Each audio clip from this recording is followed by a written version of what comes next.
All right. Hey, welcome back, everyone, to the Black Brain Trust. This is episode 239, Black Cultural Intelligence, here with my co-facilitator, Complex Design. What's going on, Mike? I'm chilling, bro. You?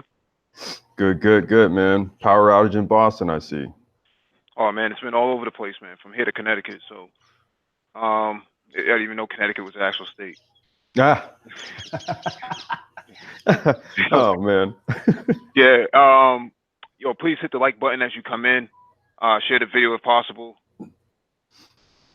There's no docket for this one. We're just kind of continuing from the last discussion that we had about, or the original discussion about Black cultural intelligence, hip hop as a science, the origins of hip hop, and at least from the East Coast perspective, and how it contributed to the development of Black society as we know it today, and the relation it has to STEM, right? So science, technology, engineering, and mathematics. All of the cultivations of it led to a wave of new thinking Black people.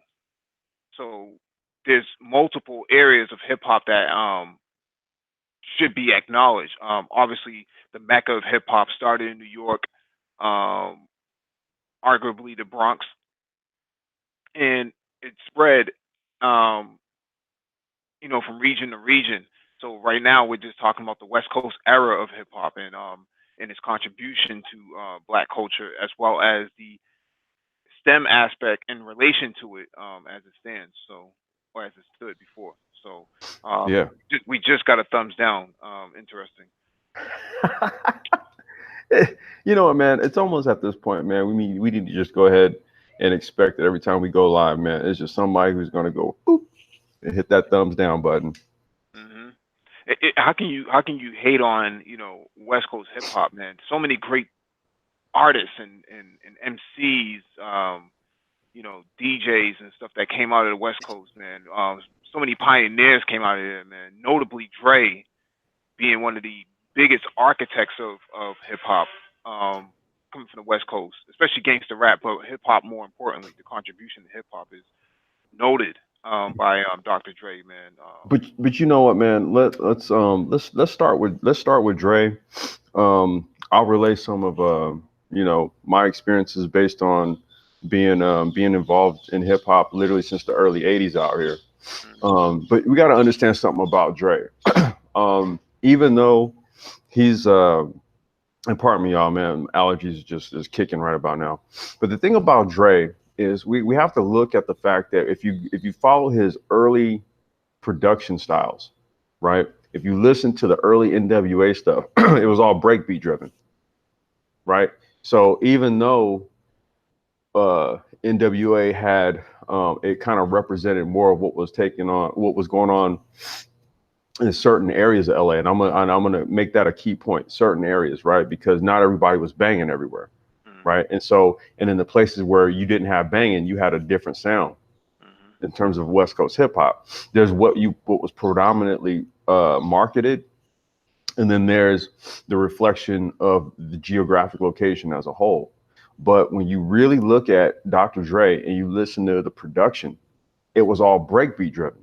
So he's no different than let's look at some producers of the era. So the Bomb Squad, who was producing Public Enemy, and I'm making East Coast references here. The Bomb Squad, uh, Said G of Ultramagnetic MCs, um, Marley Marl, all of these brothers, was at the time, hip hop production was sample based and breakbeat driven.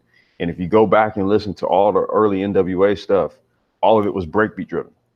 He pulling drum loops out, out of old funk groups like the Skull Snaps, sampling James Brown, stuff like that. Bob James. So Dre's a bit of an enigma, man, because yeah, even though he's looked at as, like, I don't want to say the father of gangster rap, or maybe you can put it that way. Even though gangster rap didn't really even start on the West Coast. If you really had to think about it, that was Schoolie D. He was the godfather of gangster rap, and he's from Philly. You know what I mean? So, but I have a certain I have a special level of respect for Dr. Dre because dude, he was a core hip hopper, man. When you really listen to the science and how he produced music, it was all it was by the template. It was break beats and he sampled. So, you know, big up to Dre on that one.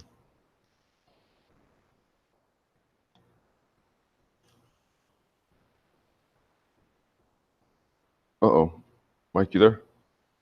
Okay, Mike. Yeah, I'm here. Yeah, Oh, I'm okay, here. okay. Yeah, I'm here. Okay.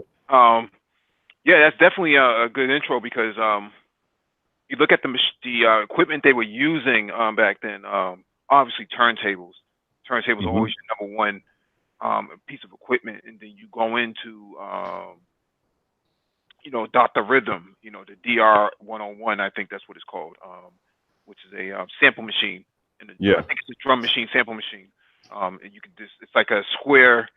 It's probably the size of a Nintendo, original Nintendo NES, right? So it's a Hmm. square little box that with drum pads on there and a sequencer, and you can hit those pads in sequence, and you can tap out your beats um, from there. Um, and that's how people got the 808, the Yeah. famous 808 beat, The right? 808, TR 808. Yeah. Yep. Doom doom doom doom doom doom doom doom doom doom. That simple 4-bar loop. Hold on 1 second, man. AM1 just slid through. Hey, bro, you got the link? Drop your email, man, so we can get you the link, fam. Yeah. Who else is in there? Rando. Lando. Yeah, Lando. What's going What's on, good, fam? Lando? What's Yeah. good? What's good with you, G? But yeah, that Dr. Rhythm, man, that piece of equipment was a game changer in hip hop, and especially for Hmm. guys like Dre, man. The ability to sample from the record, pull it in through a mixer, and then load it in to to a sampler, and then pound out Yeah, your and then drum patterns. layer your drums on top. Yeah, that's from an IT perspective, man. That's like pulling in source code from GitHub and then Hmm. running it through Java, like a Java compiler or something like that, right? And Hmm. then you get the output later. Yeah, yeah. I mean, and then if you want to actually get even more technical with it, because I mean everything is like a progression, right? So you start there, and then as things move up, the music gets more intricate.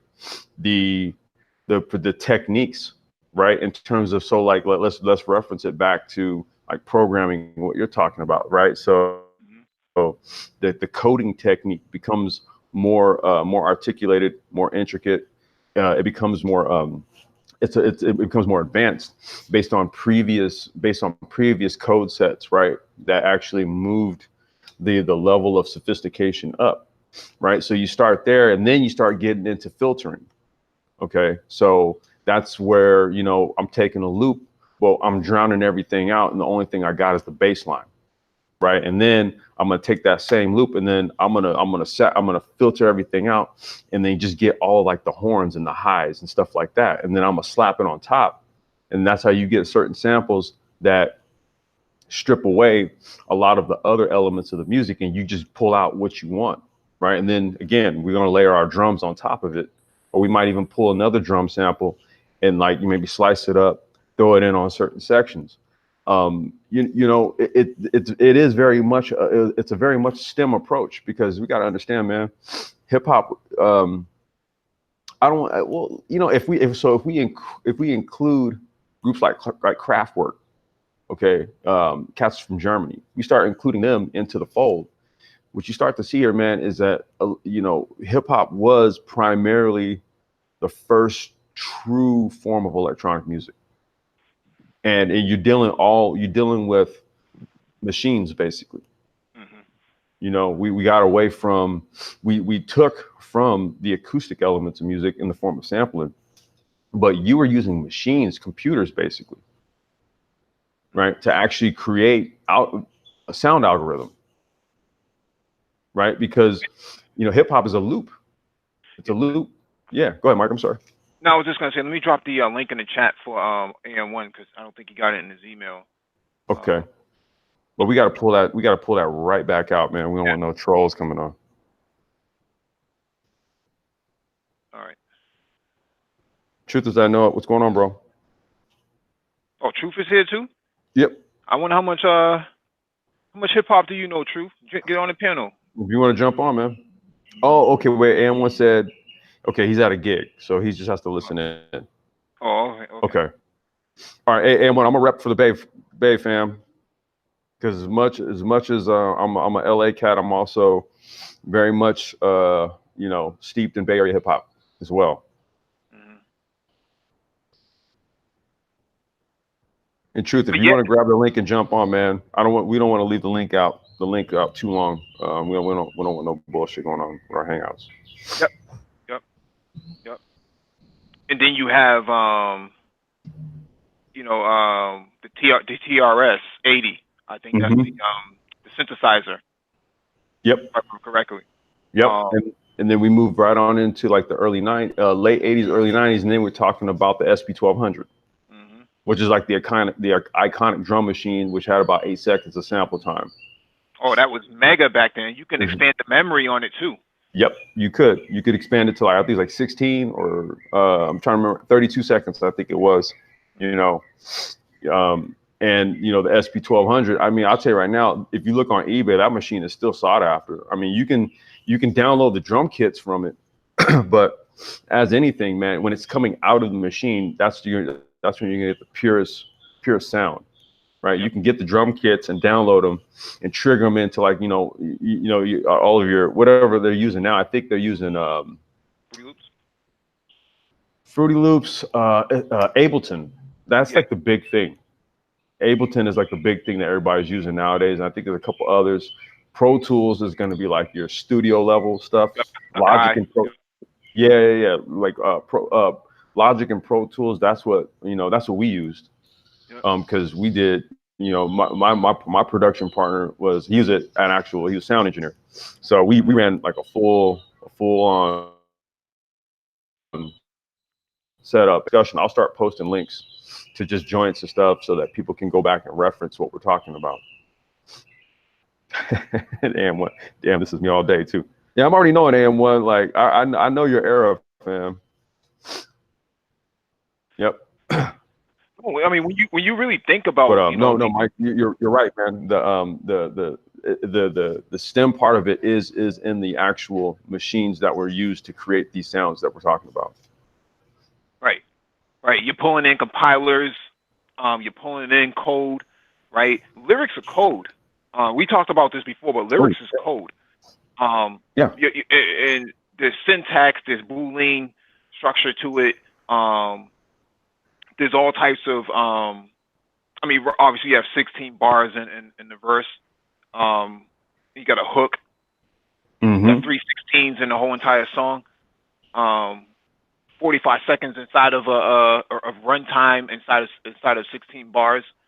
Um, there's all types of elements of hip hop that is related to STEM, and I don't think people really understand that the ability to recite lyrics, especially from some of the most dynamic artists, not just from New York, but even on the West Coast, man.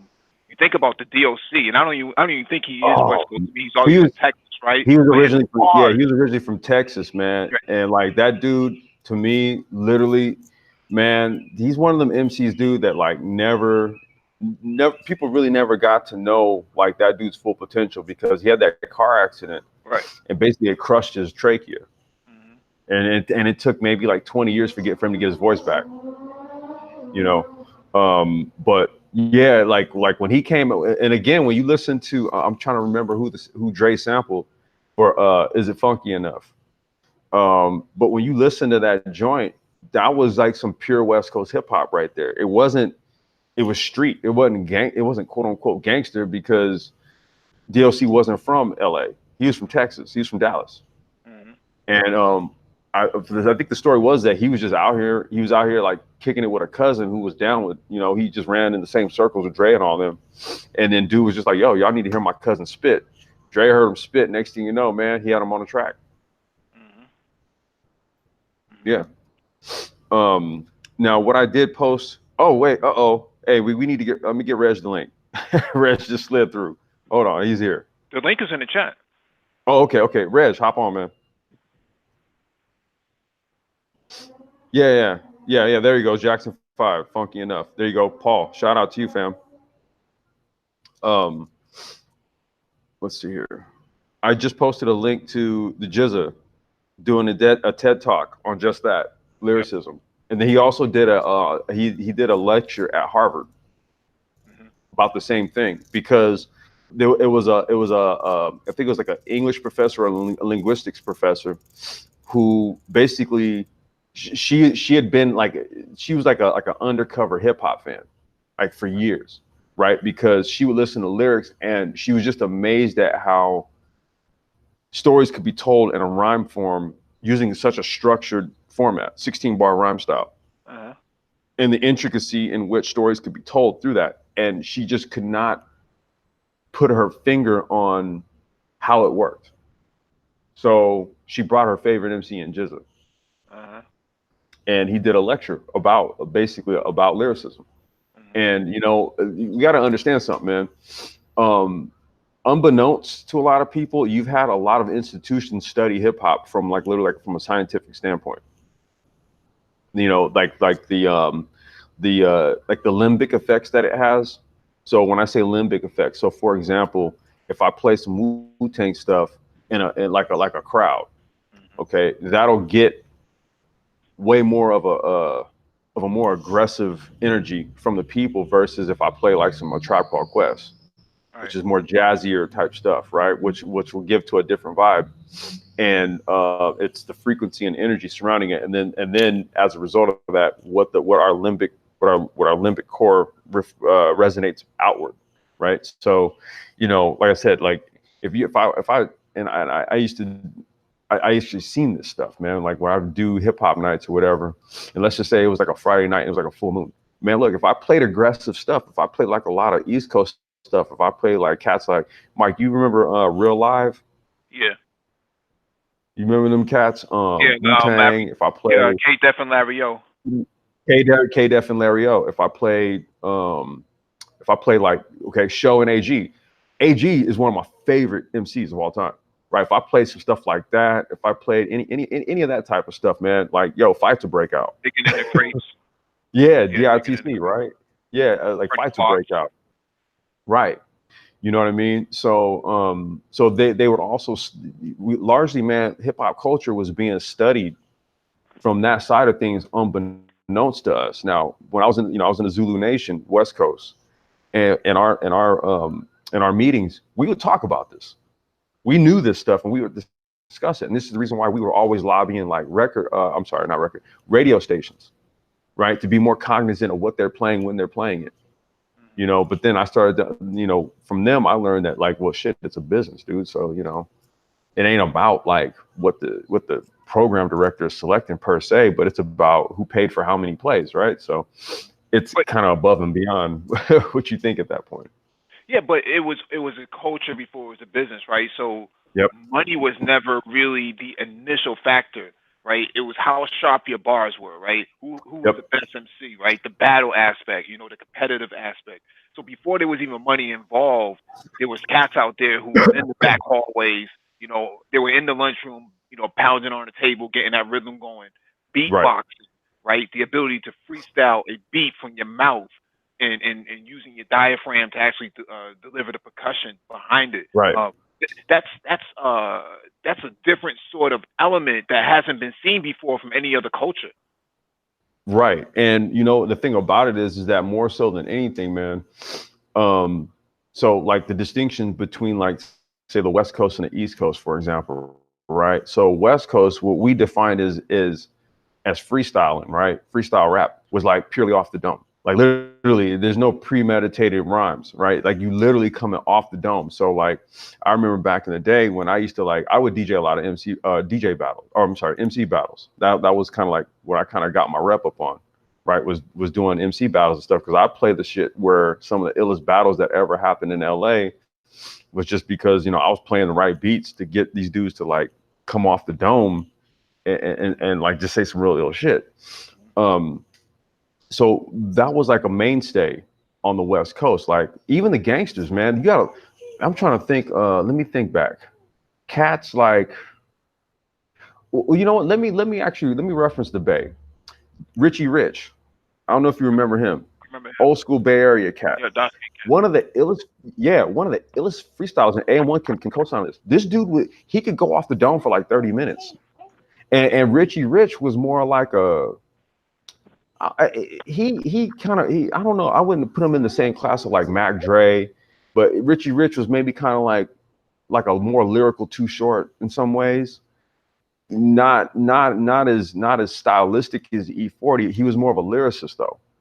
But He Richie can, he Rich, can deliver bars. yes, Bars, and it doesn't yeah, matter if it's a cappella or there's a beat. He can yeah, deliver. yeah.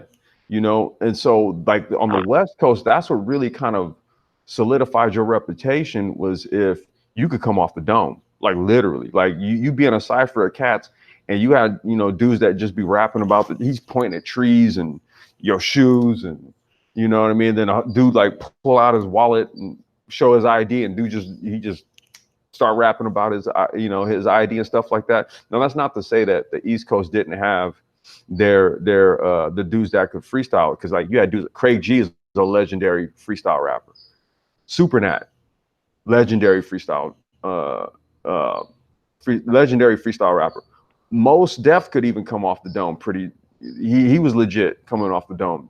There's quite a few cats who showed their prowess with regards to just spitting off the dome. But on the West Coast, like if you couldn't spit off the dome, man, you was largely just relegated to like Class B or Class C MC.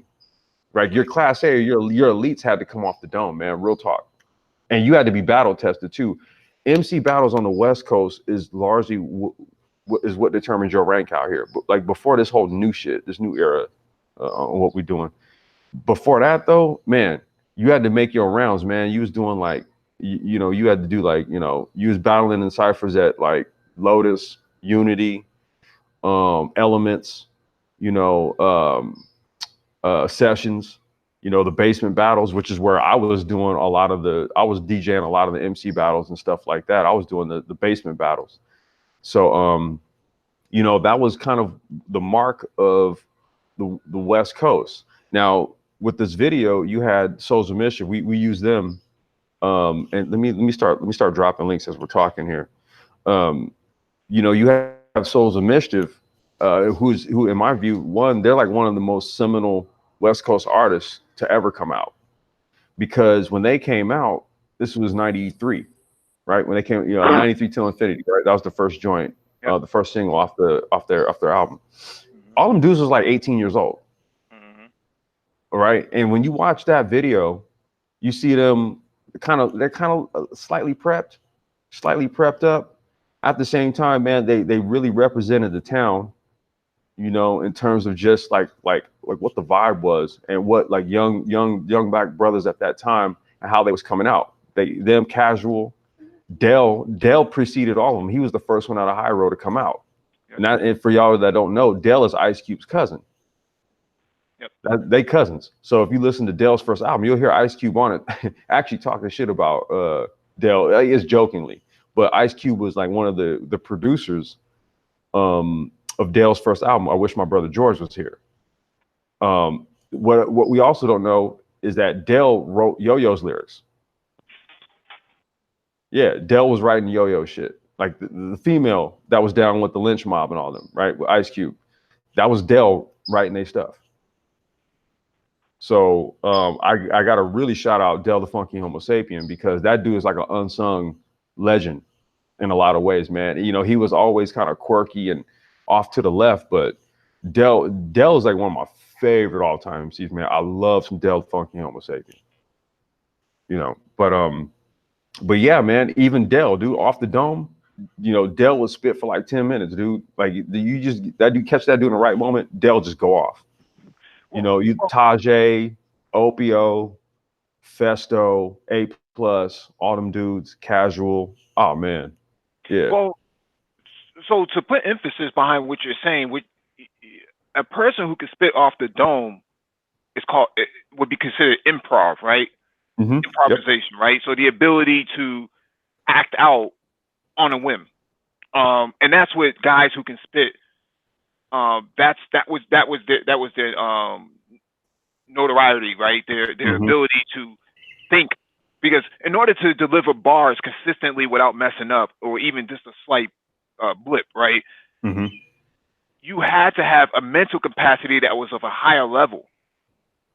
So that's really what they were Yep. battling for, right? The ability to have a higher mental capacity and a higher intellectual capacity too, because you had to actually understand. You had to make words connect and rhyme. That's a lot of brain power. That's a lot of And CPU power from an IT perspective. man, That's man. like having Intel Xeon processor, right? The big server joint, right? This, you Mm-hmm. know, all this memory capacity, and you got to shove it in there, and it needs water cooling and all this other stuff. That's what heavy spitters were. On the East Coast, we had Keith Murray, just lyrically Oh, gifted, man.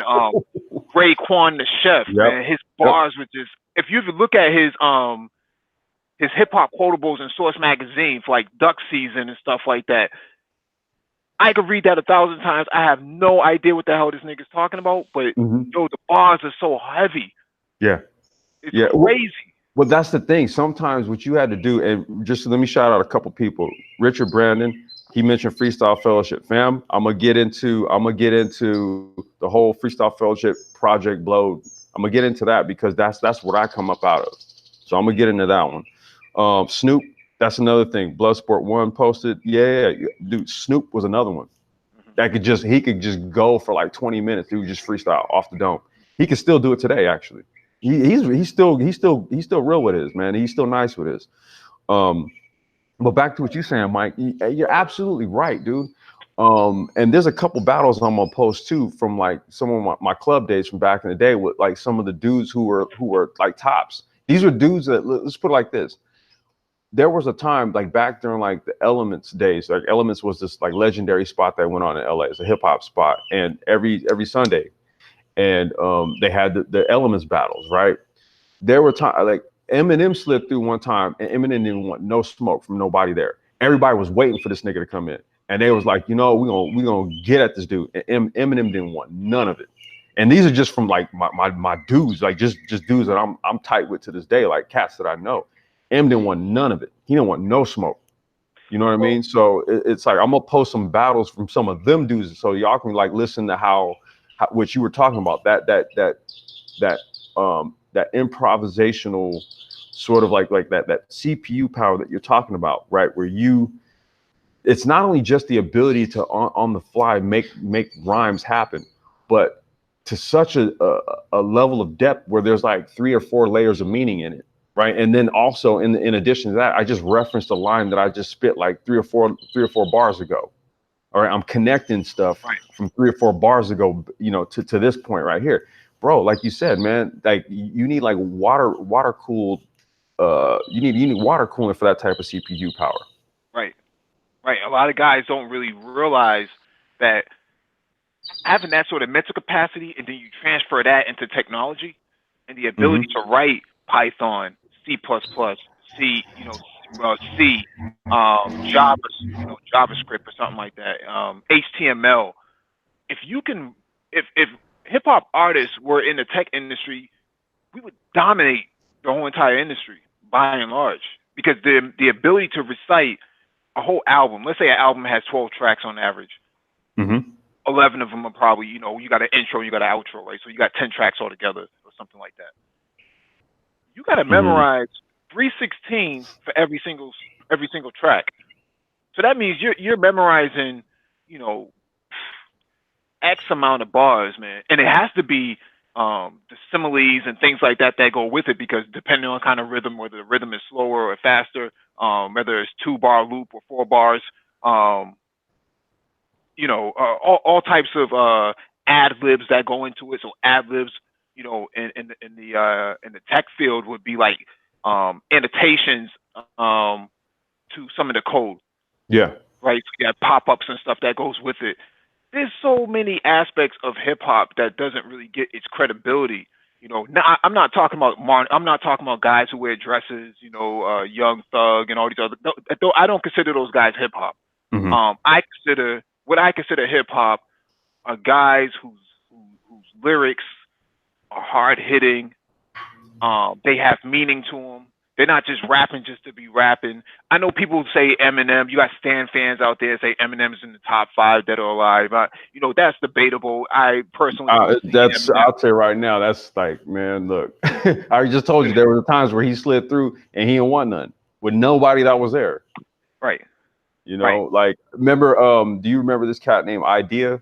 Yeah, his name was Yeah, Eyedea. DEA, right? So same thing with him. Like he was trying to remember what that big hip hop festival that used to go on like back in the Midwest and the East Coast back in the day. But he was like a battle champ there.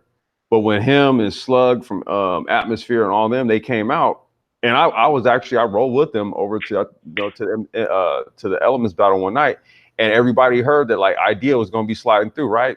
So all the heavy hitters was like, yeah, we're gonna get at this dude, right? Idea was like, I'm just cool, man. I'm cool. I'm cool. He didn't want none. And you know what, man? I do want to say this. Idea passed away some years ago. So I do want to say rest in peace to that dude because he's actually a real cool dude. Hmm. And I think about 5 or 6 years ago, man, he passed away. So I did want to say rest in peace to Idea. But yeah, it's the same thing, man. When word got around that he was gonna be sliding through, man, it was like, yo, you come to the Lions Den, right? He didn't want no smoke. Yeah, I think West Coast culture, and I want to go back to like Souls of Mischief and Okay. hieroglyphics and whatnot, right? They presented a different angle and a different aspect to what people known as gangster rap or the West Coast. When people think of like West Coast hip hop, they always think about the most extreme elements of artists, right? Cube and NWA and you know, you know, not Tim Dog, above the law, those sort Hmm. of raw street guys, Hmm. and they wear all black all the time. With hieroglyphics, what you got was more benevolence from their artistry, right? So Yeah. they weren't trying to be hard. They weren't trying to pose these alpha male looks and this ice grill and scowl on the face and stuff like that. They was like, yo, I got a backpack on with a snapback and I'm ready to spit, Yeah. you know, Yeah. right? But people try to project this image like, oh, those guys were soft, they were weak. On the East Coast, that was the perception, right? They were weak, they weren't really hard like that. These guys change that sort of perception of what West Coast hip hop had to offer, and I think that they should be commended for their ability to stand their ground and say, "Nah, this is what we do here, right? We don't have to be that sort of extreme element." That's the thing, man. It's kind of like kind of growing up. We knew that. We knew that. We knew how LA was, and Hmm. everybody wasn't banging everywhere, Right, right? Like it was like okay, you had certain areas of LA where the gang shit was popping off, yeah. Okay, but what about the places where it wasn't? right, So everywhere the place where it wasn't, we weren't walking around acting like gangsters. We were just kids, right? We were doing our thing, right? So, it's like, okay, what is, like, what music reflects just a young brother, like growing up, let's just say, like in Pasadena, for example, right. or like in, the San Fernando Valley, where the area I come out of, or hell, even like, where I grew up out in the area where Reg is at. You know what I mean? Like, so back then, I mean, dude, we were kids growing up, freestyle dancing in the garage to like the beat nuts and shit. Hmm. You know what I mean? We weren't on we didn't listen to that gangster stuff like that. I mean, that's what the gangsters listened to. That was their music. What about for the cats that was just regular ass cats just coming up?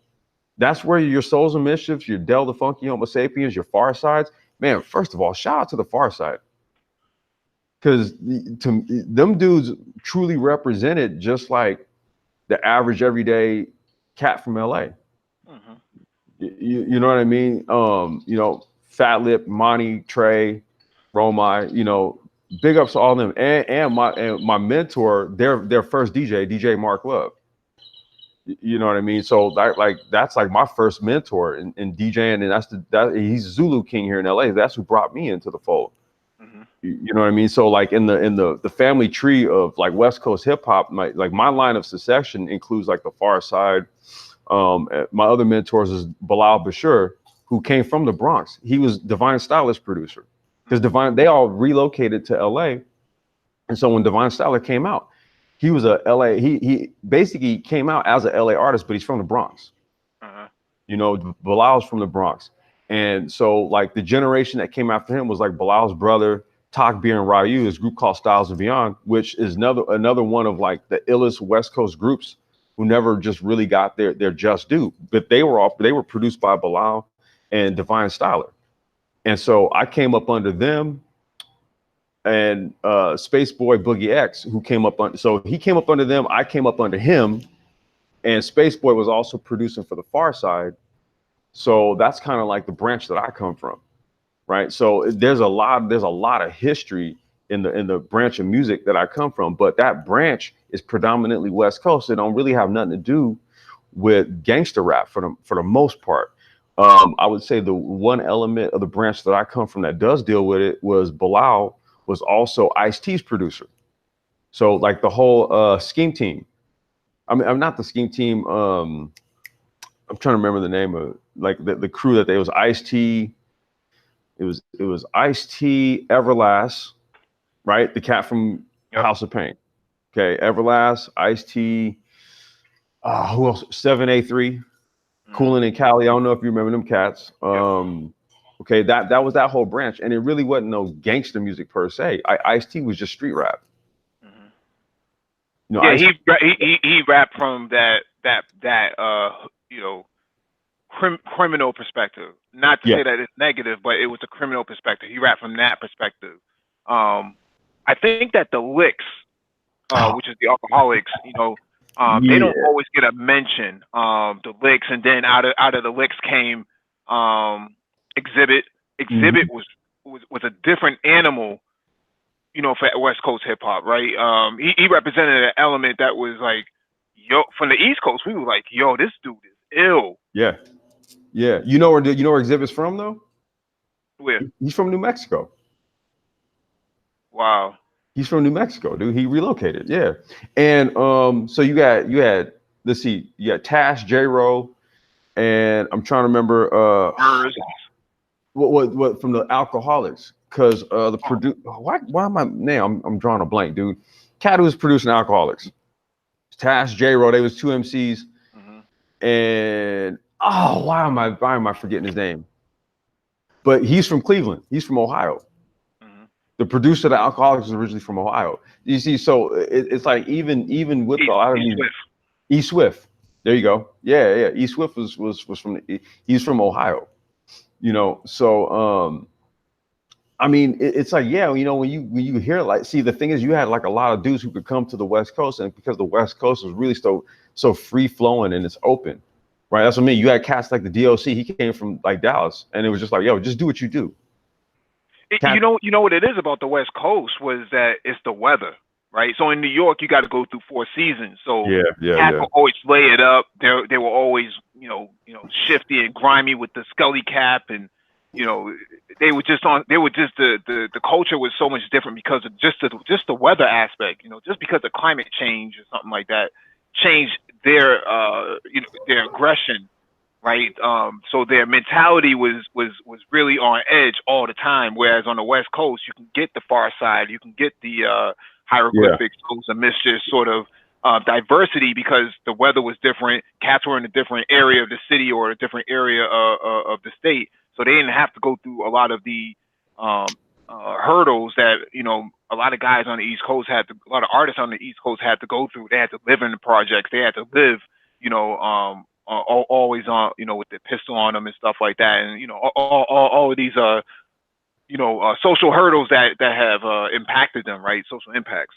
Man, that's real interesting. It's real interesting that you say that, dude, because that was part of the appeal of East Coast rap to me, being a kid that grew up on the West Coast, Mm-hmm. right? Because it was in the sound aesthetics. Now, let's try to figure out how we can really tie it into STEM, right? maybe like different, maybe like different inputs that give an algorithm its characteristics. Because because okay, we could talk about West Coast sample based music versus East Coast sample based music, right? But the East Coast stuff, the draw that a lot of us had to the East Coast was there was like a it was like a there was a it was very gritty. So a lot of those elements that you spoke about, like the weather, like the neighborhood environments, like just how the neighborhoods are constructed, right? You could hear it in the music via the lyricism. Okay, like man, we talking about like cats like Evil D, Black Moon. Yeah. That's one of my all-time favorite producers. Beat Like his miners. Yep. beat miners, his shit, him and Mr. Walt, Hmm. their shit was so dark. Like when you listen to their joints, it was so like so dark and so gritty. I'd be like, yo, it's real over there. I mean, I actually get it just by listening to their stuff, right? Right, because Whereas, you're layering people on top of people inside these sort of housing developments, and then you tack on the weather aspect, where it's either cold or it's mad hot, or it's never really you don't get that that breeze off the sea. You don't get the all of the beaches and stuff like that. You're crammed inside this small environment, compacted, bad weather all the time, mhm, hot weather. The hotter it was, the more violent it got. The colder it was, the more layers you had to put on. The more frustrated you were as that cold wind hit you while you're waiting for the bus. Right? yeah, It's all of these elements that made these cats real grimy. yeah. And you felt it in the lyrics. Yeah, and then when you used to also watch like the videos from back then, like like when I remember like the video always stands out to me is Smith and Wesson, like Bucktown, Oh yeah. right? Versus when you watch an old school West Coast like rap video, right? It's palm trees, the sun is out, cats is rolling around with the top down, t-shirts, you know what I'm saying? Like Cats always wore Tims, no matter what season it was. They always had yeah, some Tims on. Even cats went as far as to wear ankle socks with Tims. Like that was their idea of sandals, right? That was their idea of sandals with socks, right? look, we used to actually clown, dude. We used to always be trying to like figure out like how you gonna be out here with like shorts and a like a tank top, but you got some Timberlands on. It's like it was too hot for them shoes, man. Like throw some Chuck Taylors on or something, right? Right, yeah, right. On the West Coast, they had their uniform, right? The khakis, the Dickies, Khakis. Yep. with the Chuck Taylors on, right? But on the East Coast, you couldn't rock something like that, man. You couldn't rock that and get away with it, right? You had to have the Tommy Hilfiger. You had to have the brand name clothing. You had to have the medallion or something like that. Or if you were really street and you were and you were of that element, you wore the fatigues, right? So the fatigues made you war ready, right? You were ready Hmm. to get it popping at any given time. I remember back in the day, cats used to wear they used to rock these mini axes, man. You can well, I should say axe. Um, these little axe that you can get from like REI or some of these hiking stores. They were portable axes, right? So about the size of your forearm, and that used to wear it right in their belt. So if beef came, you just whip that axe out, Yeah. swing that sucker, man. Cats was on some other stuff, man. Yeah, yeah, and I mean, and out here, man, it's a little bit different because, just your average dudes or whatever, we really wasn't getting down like that, um, just simply because that's just really wasn't what it was all about out here. Hmm. Now, but I mean, when you reference it back to like the gangster stuff, then yeah, that's when all that stuff was going on. But like I said, man, that was certain areas of LA where that was popping off at, but that wasn't reflective of California as a whole. And I also need to shout somebody else out, man. It's another brother, man. Like, I've had many opportunities to really just build with this dude, Planet Asia. Oh yeah. Yeah, yeah, because he's from Fresno, so he's from like Central California, so he's in the middle. And he and I remember we had like a few because we used to talk about all kind of shit, man. Me and him used to build on like Nation of Gods and Earth, and we look, man, it was just some other shit back in the day, but he used to really talk about how like, man, like Central Valley was just basically like half LA, half Bay, and so you hear it in him cats like him, I'm trying to remember who else kind of came out from that area too. But he's like the main dude to come out of like the Central Valley and just really like put it on the map. And when you listen to Planet Asia, you can't really pick up whether he's from LA or the Bay. He's like basically a mix of the two. And that was like a sound that came out of that, you know, like a style of lyricism and a style of music that came out of Central California. Mhm. So even though there's not a whole lot of people of prominence that came out of there, he's the one dude that does stand out. Planet Asia. So y'all can check him out too. Like I said, dude, he's half LA, half Bay. Dude was, you know, 5%er. I'm just saying, man. Like California is a mixed bag. It really is, dude. And you know, I think it was just kind of unfair that we got tagged with that whole gangster label. Yeah, and then you think about we don't you can't forget about the DJ element. I'm not familiar too much with West Oh Coast shit. DJs. I'm not sure if DJ Honda is actually from the East Coast or the West Coast. No, If I he's remember he correctly. was he was Japan. He was Japanese, Yeah. he was Japanese, and what it was that he was doing. So like, okay, the thing about like the Japanese, right? Like what they would do is they would heavily invest in hip hop, but they would only invest in like the finest shit. So like when the Japanese were gonna do something with like stateside artists, man, they would go and get the legit real people, Hmm. right? So when DJ Honda came onto the scene, like when you know people would do like those one-off shows or whatever, when they would go to Japan, for example, like DJ Honda was like one of the main dudes who was doing a lot of the hip hop shit in Japan at the time. I forgot what area of Japan he was from. Um, but then what ended up happening was is that parlayed into a deal with Relativity, I think. Hmm. Yep. That And yeah, album was dope. That album it was was so dope dope. because all he was about was getting the finest of East Coast artists and putting out an album. And he put out a classic album. Yep. And like the Japanese, so like I would say, let me think of some other artists.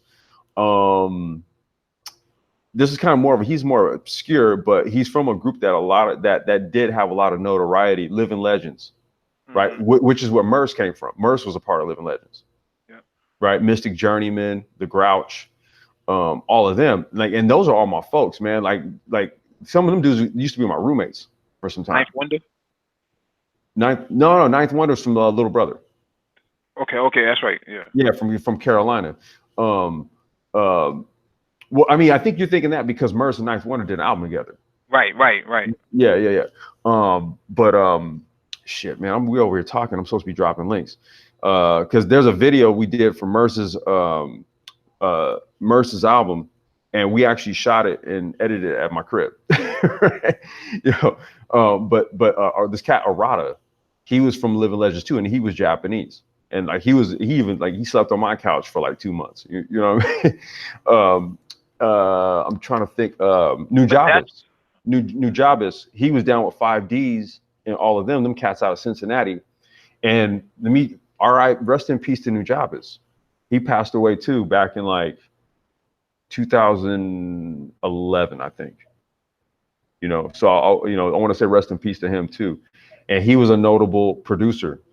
Um, you might if you were like if you were like an Adult Swim head from like say like 2006, 2007, 2008, all them little bumps and shit you would hear in between, like the commercials and stuff like that, all them beats you would hear. Nujabes was doing a lot of that stuff. right. You know, Nujabes actually had that. Was it Afro Samurai? I want to say it was Yeah. the old Adult Swim cartoon series. His Hmm. beats are all over Afro Samurai.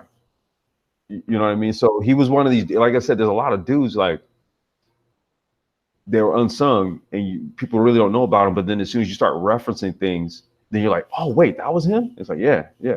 And Nujabes was Japanese. Hmm. Yeah. Yeah. Um, Um. You know what we talked about. The lyrics and exhibit. That different element of hip hop. E40 doesn't get enough credit, man. He Easy yeah he sold a million albums out of his own out of the trunk of his trunk, car. man. Yeah. He's a staple to the Golden State Warriors now. Um, Mm-hmm. he he played a strategic role for West Coast hip hop as well, in a way that it wasn't it wasn't toxic, right? Mm-mm. It was benevolent to West Coast culture and West Coast hip hop. When people think about E40, you don't have to think about he cracked a bottle over somebody's head and he stood his ground. Yeah. A lot of people give credit to Nipsey Hussle, and I'm not hating on Nipsey Hussle. I honestly was never a fan of his work, but Mhm. he gets a lot of credit for like slapping people at events, and he got he stood out there, he held it down on the block and stuff like that. And I'm scratching my head, I'm saying that has nothing to do with hip hop, man. Yeah. I That has mean, nothing to do with hip hop. yeah, that I mean, unfortunately, man, I mean, we've gotten to a point where we've largely gotten away from like what made hip hop, right? So it's like the music, the dance, the art, the visual art, you know what I mean? And then the science of actually making the music, the DJing and the production. We've largely gotten away from all that, right? And so in this new kind of social media driven paradigm, it's all about sort of like celebrity and notoriety, Hmm. right? It's not really like I mean, I don't know, dude. I don't even know who produces 99% of the shit that's out nowadays, right? And Right, I mean, you know what I mean? And it's like there's no sound signatures. Like I could hear a beat without knowing who produced it and know who produced it. There right. used to be You know there a primo beat when you hear it. thank you. There was a sound like there was a sound signature. You know what I mean? And so we've gotten away from so many components that made hip hop such a unique cultural experience that it's literally just a product. It Hmm. has literally just been relegated to a product now. So a lot of the stuff that you were just mentioning, like E40, for example. I mean, look, man, cats like him, Too Short. Look, the Bay pioneered independent music in terms of hip hop. No one was doing it on the level. they weren't pushing the kind of numbers. Even in LA, they niggas weren't pushing because the record labels were all based here. So a lot of dudes out here would just be like, "Well, I need to go independent for it. Man, I'm just gonna get a record deal." Well, all the labels are here: Warner Brothers, Priority. Let's see. Let's run down the list. Delicious Vinyl, Warner Brothers. You got Priority. You had Geffen. I mean, all these labels were all based out of LA, right? So And nobody. that's what made that. And so when you relate that to STEM, and you relate that to the tech industry, those labels were like startups, Yeah, yeah. right? So hip hop had its own Silicon Valley at one point, relative to the music itself. Everybody had a label. Labels started, labels failed. Either they were poorly managed or they missed their target acquisition. We think about Loud Records. Loud Records put out a lot of quality music. Mob Oh Deep, man. um, Exhibit. The Alcoholics, the Licks, right? They Loud Records was responsible for producing quality talent. Even if you really want to go into the to just the CD itself, right? Wu Tang's um, double CD was actually interactive. If you put it inside of a It PC or a was. Mac, It was. it would spin up an application from within it. So there's a whole lot of elements behind hip hop that was IT focused, technology focused that we really don't really recognize to this day. Yeah, yeah. I mean, let's even get into like even some of the more obscure type of stuff that you're referencing, right? So there were like breakbeat records that I had, like DJ records, Mhm. right? And then there were certain parts of the record where you actually had to spin it backwards, right? Right. You know what I mean? So it's like you spun it one way and you got a certain sound or you got a certain loop, whatever dynamic, and then you spin it backwards and you get something else entirely. And then let's even talk about dudes who man, like while we're talking, let me do it. Okay, I just posted another. I'm just gonna be posting random stuff. Like I posted some freestyle fellowship stuff. We're gonna get into the Lamert Park Project Blow stuff in a minute, but I'm giving y'all like some links to kind of so that it's there, it's documented. Freestyle Fellowship, the Knots. Um, my boy Satch from the Knots. He's still doing his thing right now. Yusef Afloat, the other half of the Knots, man, he passed away. Man, they found him. They found his body in the LA River. Man, this was like 2004, I think it was 2005 maybe. So I want to say rest in peace to Yusef Afloat. But you know that song mixtapes. Everybody's heard it. I used to sell mixtapes, but now I'm an MC. That's them. That's all folks too. And they was from LA, man. They was just from Leimert Park, you know, that whole LA area. Um, but Let, you know, let, let, just let's talk about mixtapes, right? yeah. A mixtape, right, would be a variant amount of applications on one cassette, right, on one form of media, Hmm. right. So you have you'll have like different sort of e-commerce and different sort of applications that told storylines and things of that nature. This variety of apps that could be shopped off to whatever the top bidder was or whoever the A&R was, right? And it really wasn't. It was supposed to be not for sale, right? So Hmm. whoever got it, they weren't supposed to make a profit off it. They were actually supposed to use it for previewing, right? Content, right? Yeah. Yep. And then when it came to that, when it came to mixtapes, non-black artists in other genres did not have a mixtape. There was no such thing as that. Like they produced content that was sort of structured, for their usage. But when it comes to hip hop, those mixtapes served a purpose. And then we relate it to a tech perspective. Um, a programmer or a software developer would say, "Yo, here's my body of work, Yep. right? Yep. Here's the Android app I developed. Here's the iOS version. Here's the desktop version, right? Here's the back end server programming that I did when I was doing this, and that, right? So it was a body of work that was being demonstrated around to different environments, and it was not for sale. And if you got caught biting someone's lyrics, biting someone's code, Yep. there were consequences back in the day for biting someone's code. Oh yeah. Oh yeah. I mean, you know, and to kind of speak to that, Mike, I'm going to actually dig something up here because this is another collective, and this is they're out of the Bay. I know AM1 knows who I might be talking about, and this is probably one of my all-time favorite collectives, California-based collectives, Soul Sides, Quantum. One of the groups that was involved with that collective was Black Alicious. Hmm. All right. And one of the dopest MCs, in my view, comes from that group, Gift of Gab. Hmm. You know what I Yep, mean? Uh, how did I know you were gonna go there, man? You know, but you had also out of that collective, you had yeah, Black Alicious, you had Latyrix, who I'm about to post one of their joints in a minute. Probably made one of the most advanced hip hop songs, even to this day. I've never heard a song structured and created in a way that they made it.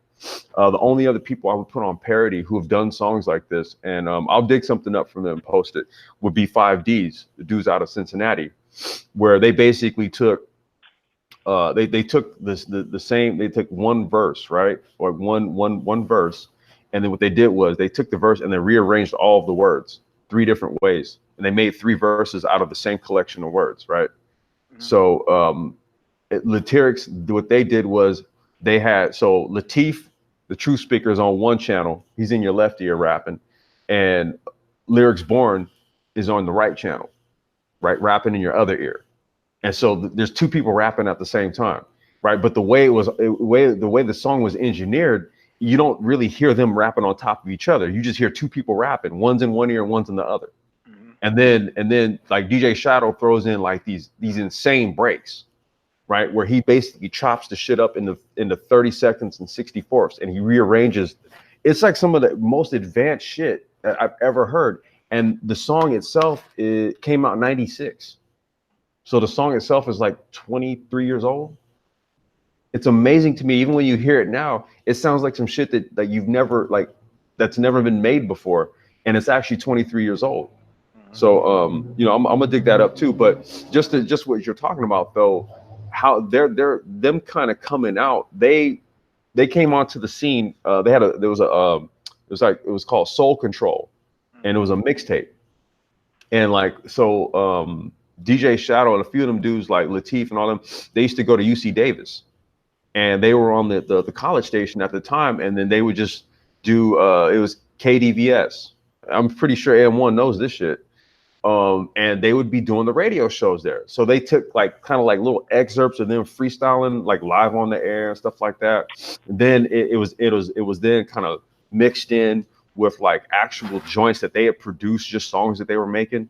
And it was just that what you were saying, like your body of work on a basically in the form of a mixtape, but it was not necessarily a quote unquote mixtape. I don't really know how to describe it, but that's one of the first instances that I know of hearing something like that. And then the other thing that I can reference as far as from LA would be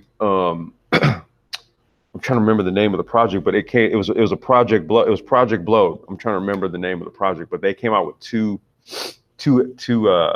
editions of it, or like let's just say like two volumes of it. It Mhm. was kind of like the same thing. It's just a collection of like Project Blow, Leimert Park area MCs and producers just making music and putting it in the form of like a mixtape slash album type of thing. Mhm. Yeah. Mhm. Another element that we shouldn't forget about is the obvious is break dancers, right? Break Yep. dancers played a pivotal role on the West Coast, man. Cats used to break down the boxes, cardboard boxes, and just go out there and just do the thing, right? Body movements and things like that. You have to be really athletic to really to do a 90. Um, wasn't easy to do one of those, man. And that stuff was really you still don't see. I don't want to say that like non-black genres were inferior, but there was a level of coordination and athleticism that went into breakdancing. Hmm. Um, I don't think people really understand the significance of breakdancing. Well, I mean, what it was, what that was, it was it, you know, we have to look at hip hop more as like it was an advanced form of our indigenous cultures, Hmm. right? So if we were to take like, so like the graffiti would be the equivalent of like the hieroglyphics you see on the walls, Right. right, in the pyramids. The dance would be no different than like a rain dance, right? That's done in a circle, a cipher, right? Mhm. um like a freestyle cipher would be the same thing. You have an orator giving a story, and it's in a circle of people, a cipher, Mhm. right? And then the drum, which is like the basis of it all. So hip hop was basically just primitive culture, or or I don't want to say primitive. It was ancient indigenous culture. Extended. um yeah, updated to, the our modern day and modern times. Hmm. That's really all it was. You know what I mean? And so what we saw was is that it had a place in modern times. um so much so that it was ultimately co-opted and commodified, right? It was turned into a commodity, and now it's just basically sold as a product. There's not a commercial that you don't hear now that doesn't have like some sort of like hip hop aesthetic in terms of a beat behind the music that you're listening to, even if it's for like a damn pharmaceutical advertisement. It's Yeah. an artifact. Yeah, it's an artifact. Right. Right. They take the elements and then they themselves would take credit for it themselves. You don't see African Americans running around with little hats on their heads going Haza everywhere. Haza Haza Haza. I mean they're not doing that. We don't jack everybody else's culture. So why do people feel that they need to jack ours? Well, you know what, man? It's interesting about that, right? Because these are like the kind of discussions that we would have, at in the Zulu meetings back in the day. when we used to really try to like lobby the radio stations to kind of be more responsible with what it was that they were putting in people's ears. And what happened was that we didn't we didn't solidify hip hop as our own intellectual property, right? That's the problem. We didn't do that, and we felt as though is that someone else, some other entity, could actually make us more successful in a culture that we created. You have to really think about that for a second, right? As if we created our own labels and just put out our own music and sold it to whoever who wanted it, then somehow that wouldn't be as effective as if I signed a contract with like a Warner Brothers, for example, and if I went and put out an album through there, somehow I can have more of a cultural impact, right? Being aligned with a business entity that culturally does not represent me. You know what I mean? And so I think in hindsight now that you kind of see, I'm saying to the point now where a Young Thug and all these types of people who don't even rap are considered or called rappers. Like that's how far away we've gotten from the shit. And and this is largely industry driven. The industry as it is now has basically redefined hip hop as you know it. Right. Right. So it's like now a person who sings is a rapper. An R&B song is a hip hop song. Anybody who can connect bars at a certain pace is considered to be a rapper. Right. And I'm saying like, and let's take it even a step further. Like you don't even have to adhere to a 16 bar rhyme structure anymore. Right. Now it's 8, and you can thank Kanye for that one. When Kanye started doing that singy songy shit, I think it was after like 808s and Heartbreak or whatever that album was, where it was really just him kind of singing and shit. And then after him, you had all these other rappers just coming out like just singing, kind of harmonizing lyrics. And so what they're doing is that they actually reduce the lyrical content in half. And what we're doing is we're stretching out words over a measure. And now it's not 16 bars anymore, it's 8. So now, and how would you equate this in a STEM context, Mike? So if I reduce the amount of information, right, from 16 to 8, right, 16, the amount of information that I could put into a 16 bar rhyme style into now it's 8 bars, and now I'm stretching out my code. Like you could see how it wouldn't be as sophisticated.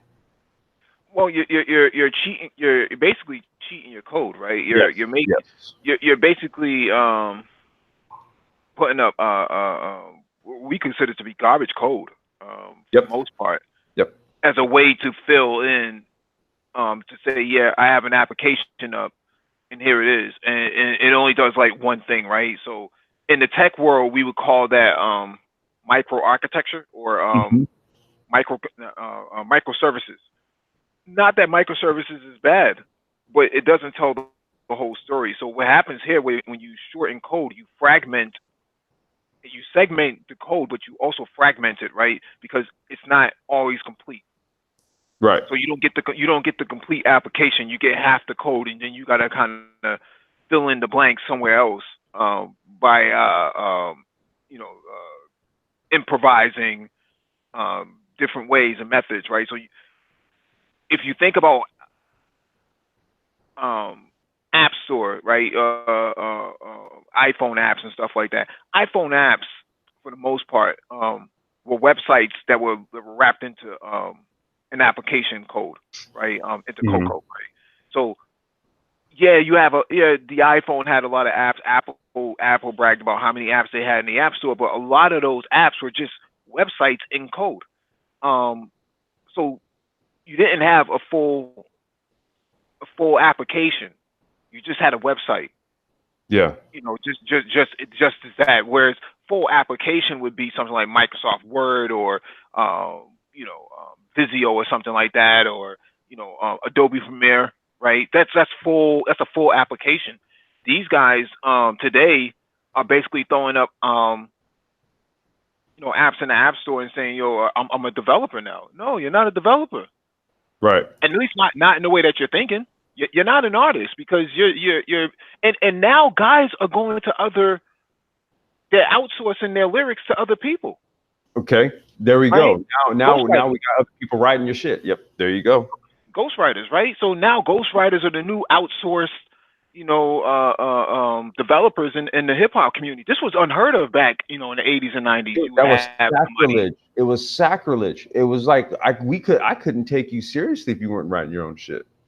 right, right, man. And people just, today that's like this common, like, oh, I'm just gonna outsource it. Imagine, man, you know.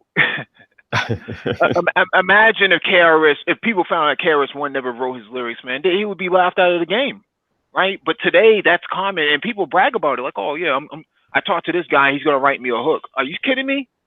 I mean, it's like the audacity, man. Like I would, man, dude. I don't even know how it got to that point where this is just an accepted thing. But well, actually, I do know how. And again, that's because if someone or something else is now able to sort of reestablish the norms of cultural norms, Hmm. right? And then everybody just says, "Oh, okay, well, that's fine." And back in the day, if you weren't writing your own shit, then it would be like, "Yo, this cat's false, man. He's false flagging, dude. He's phony. He's This ain't cheating. that ain't him. You know what I mean? That ain't He's, him. he's That's rapping that shit. Yeah, he's cheating. He's Yeah. cheating. You can't come and say, we're and I'm speaking from an IT perspective, right? Hmm. We're IBM, right? But our code is being written in India by some guys by a third party company. This is not, this is not, consistent with the model of, real men build their own ships or something like that, right? Real men build their own platforms. Where then you find out these guys outsource all their technology to Mumbai somewhere, right? In the hip hop community, you got people openly admitting I outsource my lyrics to Yeah. people who are better than me. Yeah. I mean, dude, I saw something recently. Where it was a video with Lupe Fiasco, right? Hmm. And so, he's he's not signed anymore, but Atlantic was like, yo, they were really trying to, get him back into the fold and work with him again, right? So they brought him into a meeting or whatever. And so he goes in there, and so basically the A&R people, and I didn't even know that they even have these types of people anymore, but they are all telling him, yeah, we got you a team of producers and some songwriters and this and that. And he's like sitting there like, wait a minute, I write my own shit.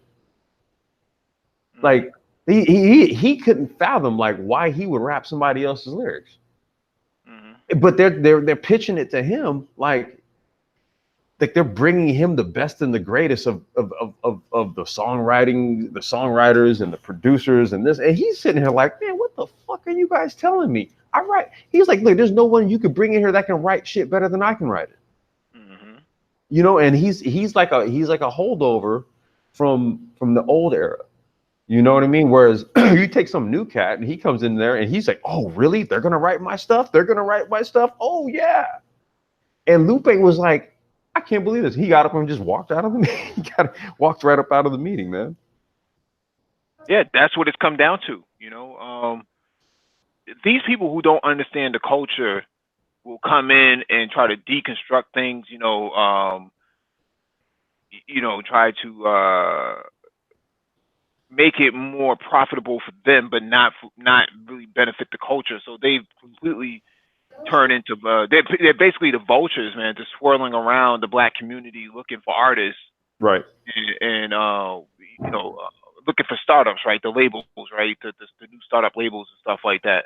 And trying to come in there and offer them all types of incentives to outsource their management, outsource their code, their lyrics to Mm-hmm. someone else, and say this is hip hop. And it's like when I go to work, man, people always and no matter where I work, people always ask, oh, so do you listen to this artist or this guy? Like I don't listen to that type of music. I Yeah. don't know what that is. That is not hip hop.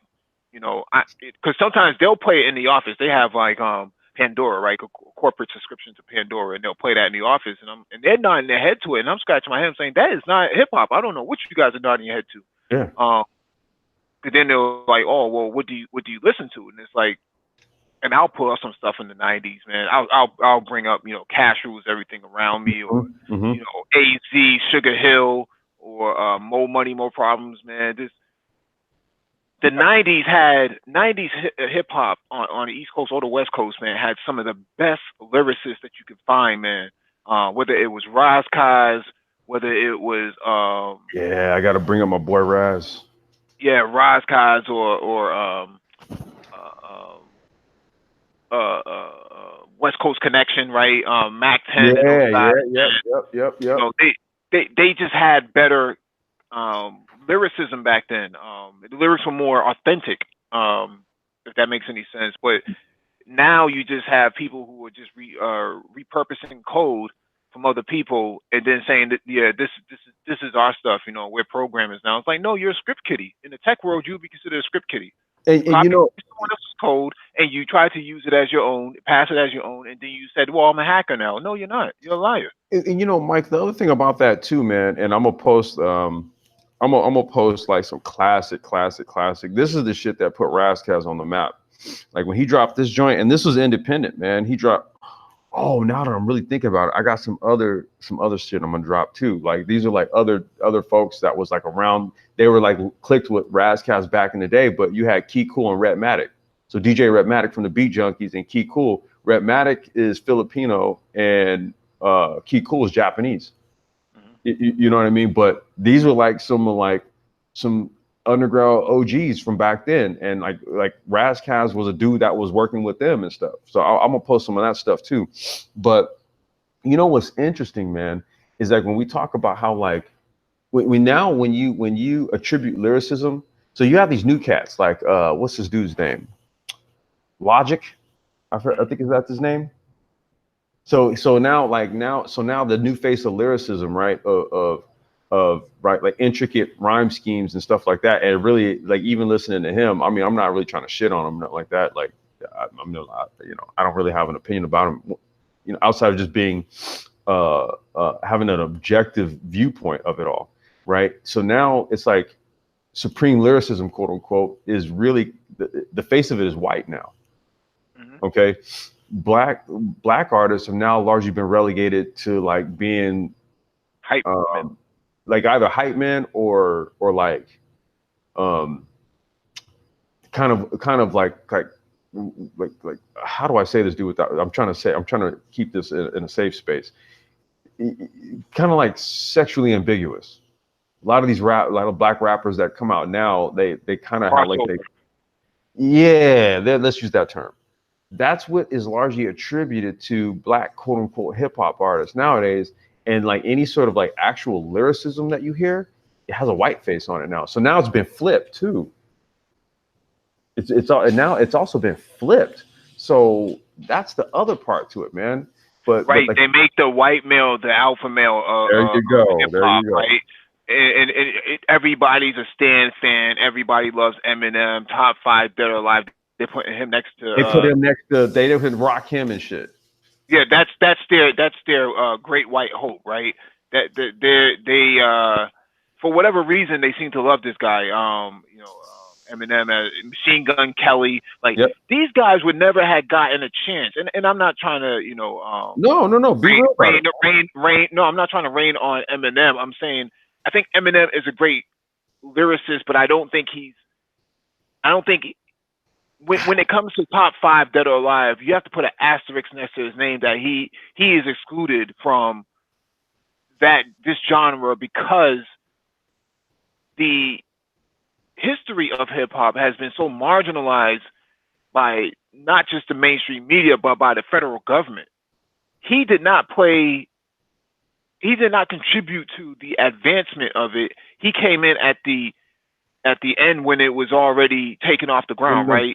The Yeah. ship has already sailed. The plane is already in the air. You can't just come up lately and come lately with an itinerary and be like, "Yo, I'm boarding this plane." Well, that plane already took off, fam.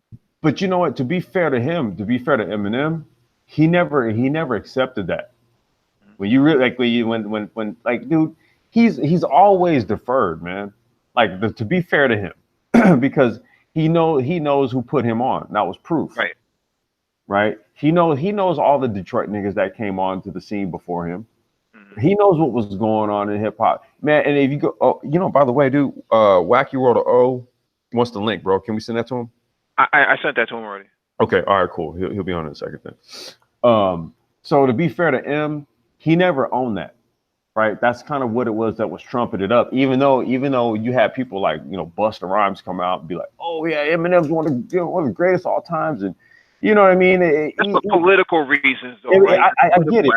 But look, this is what I'm saying, dude. Like, like your OGs compromised the culture themselves largely. You know what I mean? And like Eminem, to his credit, he was just like, look, dude, like, come on, man, y'all. I'll tell you right now, the greatest literacy, and we can argue this on some other hangout if anybody wants to argue with me. The greatest MC of all time is Kool Keith from Ultramagnetic MCs. Okay, until you can do some of the shit that dude has done lyrically, like everybody else, like he's God, and then everybody else is just dope. you know what I mean? and then you have like the cats who kind of came later on, like your Eminems and stuff like that. And truth be told, when Eminem was independent, man, he was way better than the stuff that he was putting out once he was signed. I'll be real with you. The shit he was doing was scam. Man, I'm trying to remember. Like he had this. Let me look it up. He had this joint called 365. Mm-hmm. It was like one of those classic indie hip hop joints from like the late 90s. And Eminem was on it. That's where he really kind of came up, man. And he was on some heaters, man. He really was. But he was sharing them tracks with brothers.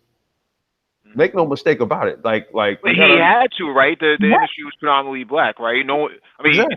There was no mobility in hip hop without going through some form of blackface, right? And with melanated people. And it's not to say that because Eminem is white, that makes him less of a credible rapper. No one ever knows the Beastie Boys, right? Nope. The Beastie Boys always got their credit.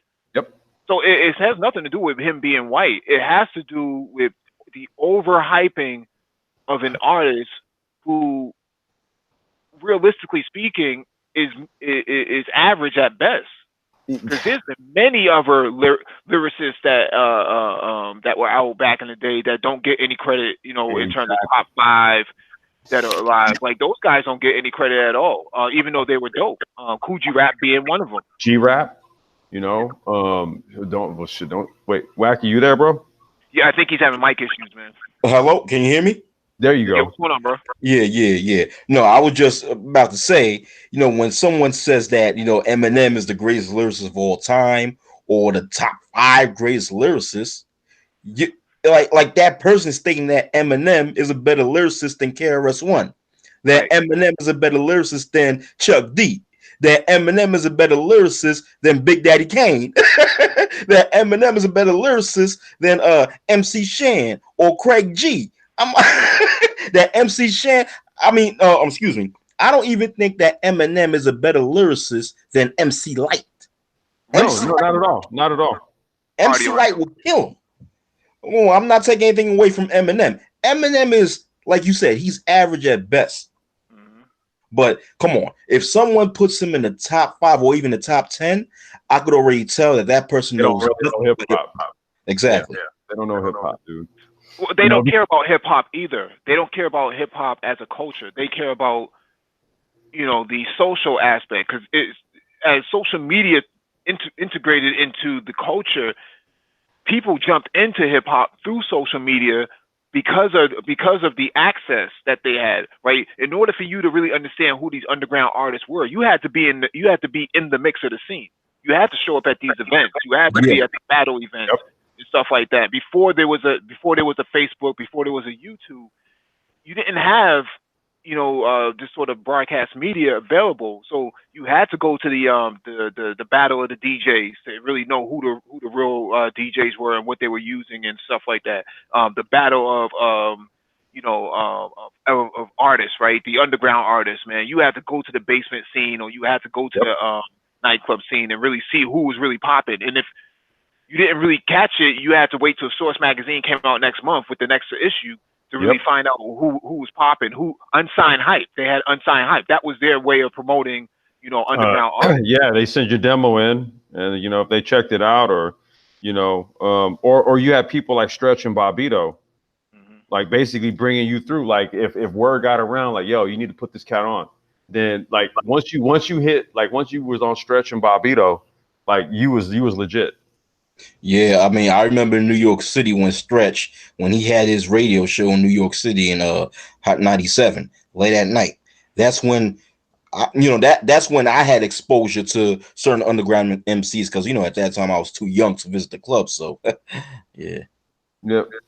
Yeah, I mean, we was getting like, like I had homies who had cousins that was on the East Coast, right? So we was tape trading, right? Like I had tapes that were dubbed like third and fourth generation dubs, right? So you had hella hiss in it, but I had like Stretch and Bobito tapes back in the '90s and stuff. It was because like one of my boys had cousins over on the East Coast, and so what we was doing was we was, they was making tapes of West Coast stuff, sending it there, and then they would make a dub and then send it back here, and then them dudes would make dubs and like they would hit the homies off, right? And then like for anybody else who wanted, it was like $5.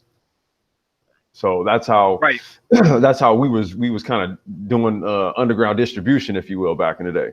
Well, and because the hiss was coming from the mode of recording that Hmm. you use, Hmm. right? So the slower the recording, or I mean, or I think it's the faster the recording, the more hiss you were going to get. Whereas the slower the recording, it required, you got less hiss, but you needed You a got higher quality which tape, right? So and you you had to and it go out would and get use the TDK. yeah, and it would use more of the tape. Yep. Yeah, it would use more of your tape. So then, like if you had like a tape that was like 60 minutes in duration, depending on the speed that you were going to be recording it on, like a 4 minute song would might use on one mode would maybe use what? So it would use maybe like 15% of the tape versus if you recorded it on the other speed, it would record it at a higher clip, but you would use like 20-25%. Or on or about, so around there. Yeah, yeah, yeah. Yeah, you had to have a cassette deck that had auto reverse on it. If your joint didn't have auto reverse, you got clowned, man. You got to have auto reverse, man. We ain't stopping. We not stopping. To pop that out that and eject it and then flip it over, man. Because your joint would eat the tape. Yep. It would eat the tape, and then it would be ribboned, and it would be ruined, and then your night was finished. Oh my God, dude, you got me showing my age, man. Yeah. Go ahead, Wacky. No, no, I'm just sitting back laughing. I just remember when them cassettes play would eat the tape, and that Oh ruined yeah, the whole night. Yeah. yeah, man. A lot of cats didn't really realize, man, how difficult it was, man, to be in the scene. Because you didn't have to be an artist to be in the scene like that. You was doing something. You were promoting somebody. You passed out flyers. You Yep. was you showed up at concerts. You bouncers and stuff like that, man. Entourage has played a huge role in for artists to be promoted, man. Back in Yep. the day, man. Yo, I You look, know, I I mean, knew I knew chicks who, dude, I knew chicks who had rep in the scene just because they sold incense, bro. hmm hmm Right? hmm Like seriously, like a club would go on, yo, she show up, she got her incense shit. There are certain spots where there was a brother that was. I remember this one brother used to sell incense, man, out of like certain clubs over in Hollywood, and this dude would like clean up, man. This dude was making like $200-300 a night. hmm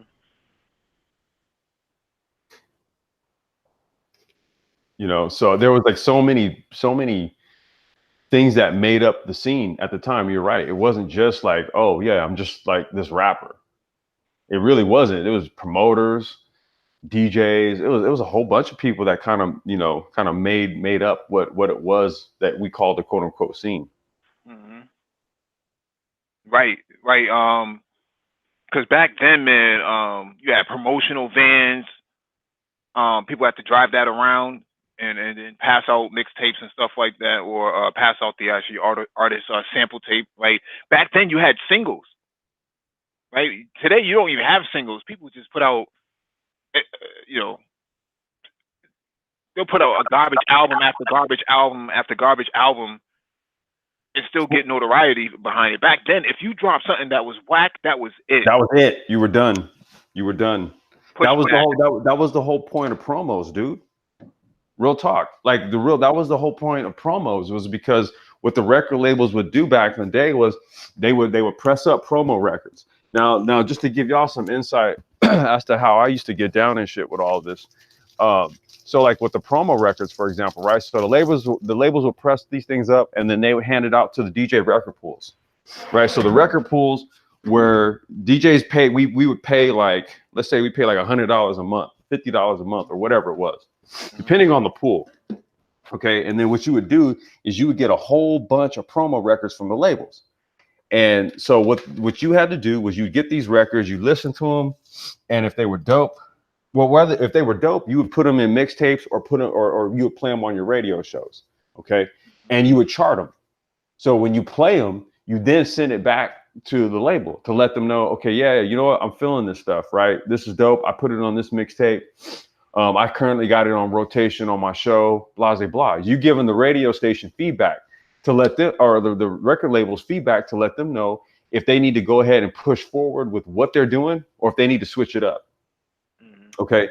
Now, what would oftentimes happen is they would put a promo record out, and for whatever reason, the DJs that got served the records would think that the shit was whack or something. Okay. They would think it was whack. And so the label would be like, okay, let's go back to the drawing board on this. Okay. Right. And then they would actually, the first single that would end up coming out by that artist would be a different song altogether. So what would end up happening is that on the vinyl market and on the DJ markets, those promo records. So perfect example. 93 Till Infinity, let's use Social Mischief. That was their first single, quote unquote. Okay. But the first shit that actually came out from them that Jive put out back in the day, God damn, I'm trying to remember which joint it actually was, that they floated a promo out. And it wasn't 93 Till Infinity. It was another joint on the album. Okay, but what they ended up deciding to do was go with 93 Till Infinity, which was a good move because that was a hit. Like they played it on the radio stations out here. Like 93 Till Infinity was just in rotation, just on the radio station, dude. Just four cats from the Bay, dude, who just lyrical as fuck, dude. And it was just, you know, yeah, it was a hit. It was a West Coast classic. So, you know, even when you hear old school mixes on West Coast radio out here, you'll always hear Souls of Mischief, 93 Till Infinity. You know, but the first joint, oh man, I'm trying to remember what it was. I don't know if it was Limitations or what joint it was off of that first album. But that wasn't the first song that Jive actually floated out by Souls of Mischief, and they put it on a promo. See, so those promo records then become super valuable because they weren't like legit releases. They were promo records. They weren't even for sale. Right. So I as a DJ, what I did was my whole shit was I used to dig for promos, dude. I got so many fucking hip hop promos. Like, and then the B-sides on the promos are stuff that never even hit the album. Never hit the B-side of the actual 12-inch release, right? It's just a song that you just know is on a damn promo, and that's it. Now, Wacky, oh man, you dropped a link in the chat, or you talked about a documentary. You want to speak on that? Yeah, I spoke. Yeah, I saw a documentary called "Word Is Bond," and it's directed by a guy named Sasha Jenkins. If nobody ever heard of who Sasha Jenkins is, he's the same director that directed the Wu-Tang miniseries. If you guys ever heard of this, of Mike's of, I think the Wu-Tang miniseries is called Of Mics and Men. It played on Showtime. Showtime, HBO, one of these. Yeah, so the documentary came out in 2018. Once again, it's called Word Is Bond. And I was just mentioning it because you guys were speaking about ghostwriting in hip hop and how back in the day, if a hip hop artist was known for having a ghostwriter, it's like his reputation was shot. It was done. So it's done because that's basically the meat when it comes to being a lyricist. That's basically like the meat, the main course of being a lyricist is that you come out with your own lyrics. And it had to be creative and what have you. So in the documentary, showed a clip how the older generation of rappers was speaking so badly about ghostwriting, saying that, listen, how could you call yourself a hip hop artist or an MC and other people's writing your shit? Excuse my language, right? Mhm. And you have a lot of younger artists or younger up and coming artists. They have a different aspect of ghostwriting. They're saying, hey, listen, there's nothing wrong with it, yada, yada, yada, yada. So, so when Yatu was speaking on that topic of ghostwriting and hip hop and how, Mike V gave the analogies that, okay, it's like you're outsourcing your work now. Yep. Well, I thought back about the documentary Word is Bond, and I think it's out. It may be out on Netflix or something like that. So Mm-hmm. check it out if you get the chance. It's a very good documentary. Yeah. Mm. Yeah, and I'm glad you brought that up because the outsourcing aspect back then, like you said, it was so frowned upon because the lack of authenticity behind it. Because you're not because if you're if you're an artist, if you're a hip hop artist and you're battling another artist, you don't know who you're really battling, right? Are you battling this guy or is it somebody else that was outsourced to, right? Because they could outsource that anywhere. Whereas today, um, guys are pretty open with it, man. They're like, yo, I didn't even write this, man. Well, it's an industry. But It's become but an but industry he standard. right, but he's accepting awards as artist of the year, even though he Right. didn't write it. Right. That's crazy. In the manosphere, you see some of the same stuff, man. You see guys, getting awards for, I don't even know what they're getting awards for, but they're getting awards, and nobody really knows how this person got the award, man. He's regurgitating information that he got from Wikipedia, and then all of a sudden he's Manosphere of the Year nigga, and it's like, wait a second, man, how did this happen?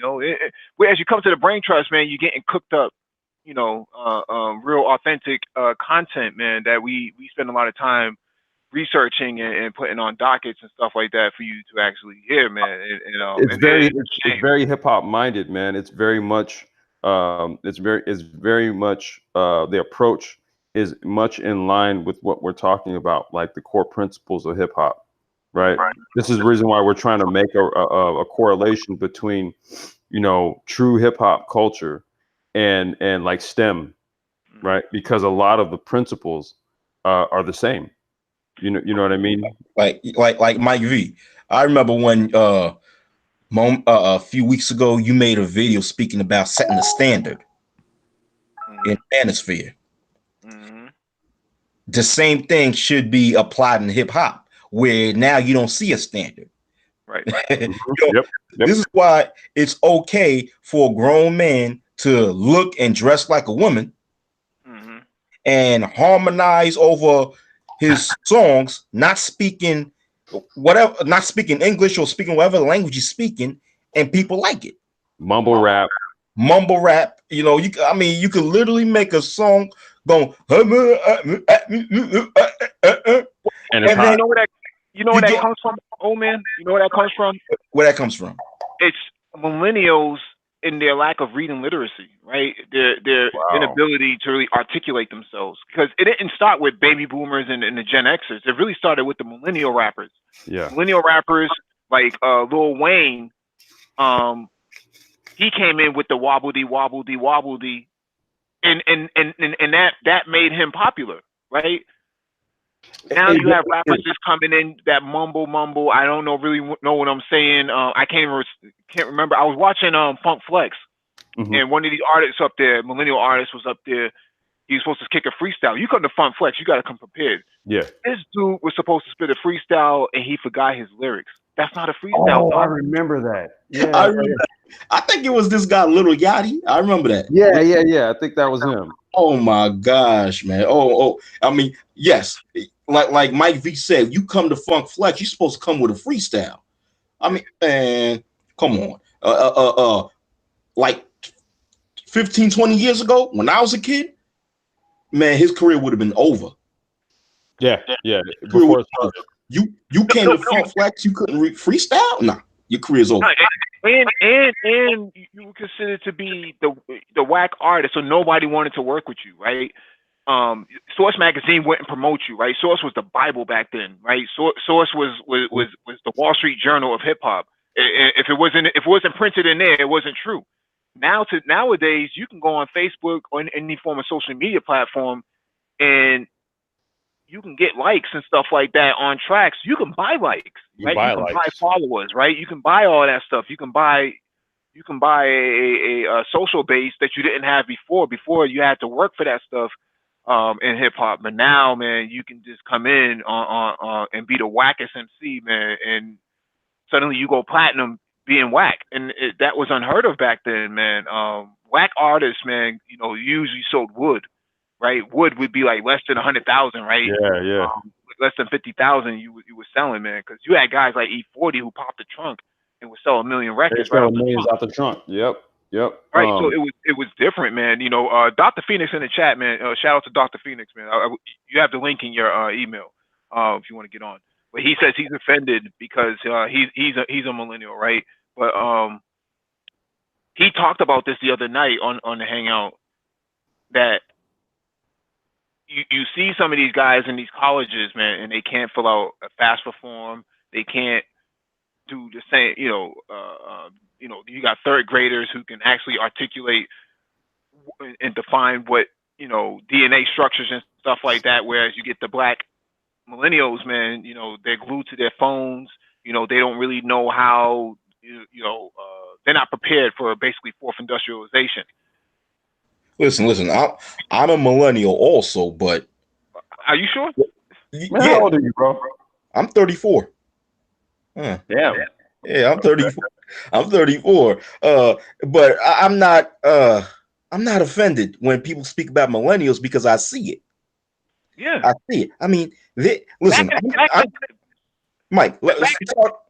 Go ahead. Go ahead. Oh, sorry to change the topic. I'm just going to say how bad it is for especially black millennials. Okay, I'm 34. Understand Mm-hmm. that. I know brothers my age, so many who are unable to write a resume. Mm-hmm. I have to teach them how to write a resume. I never seen this. Mm.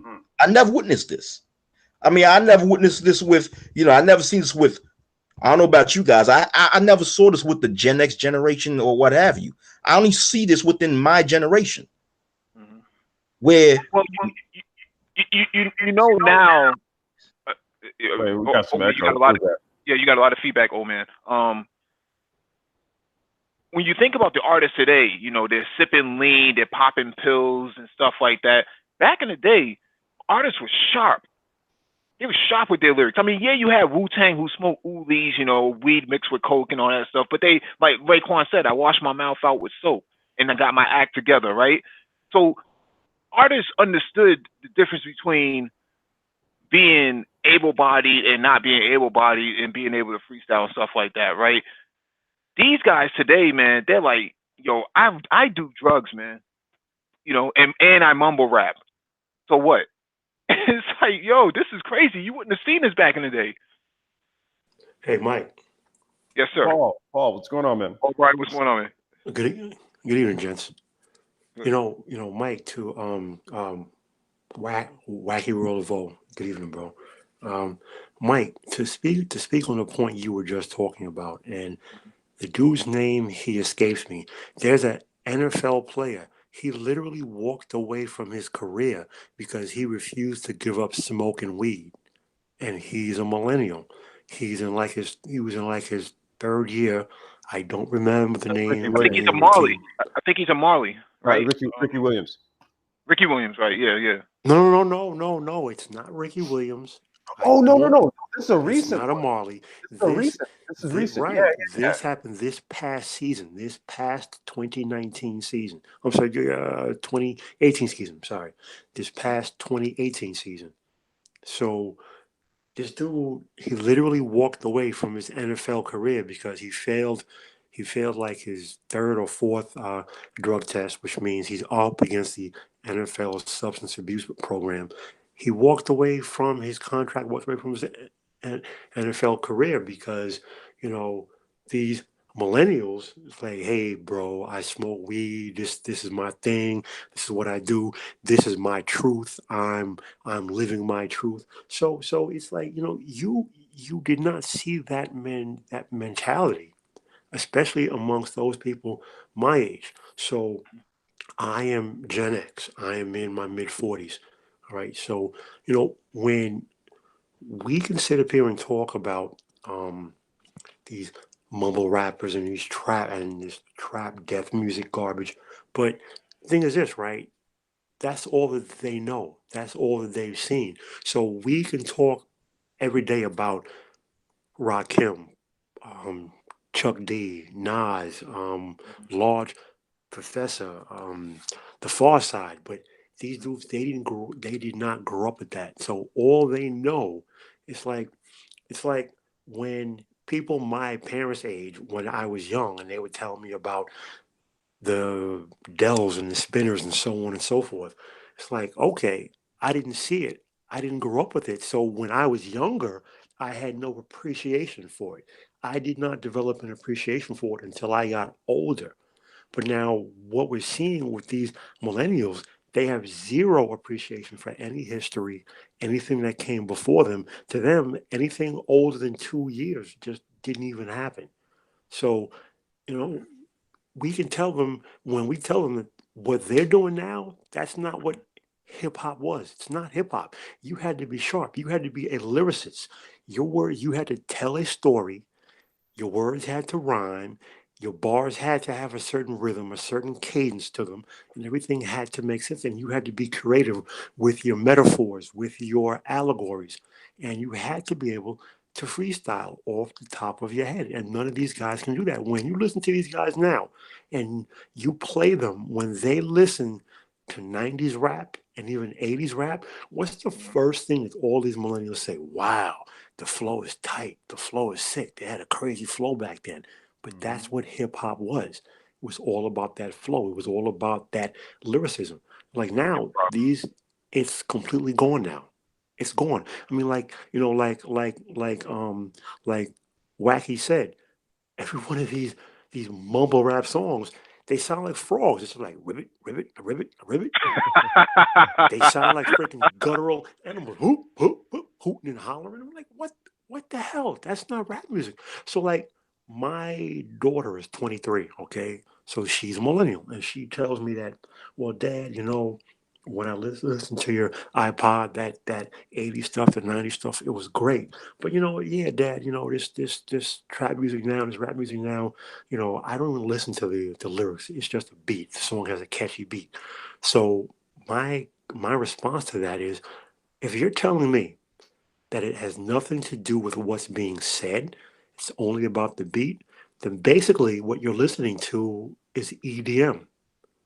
So that's what.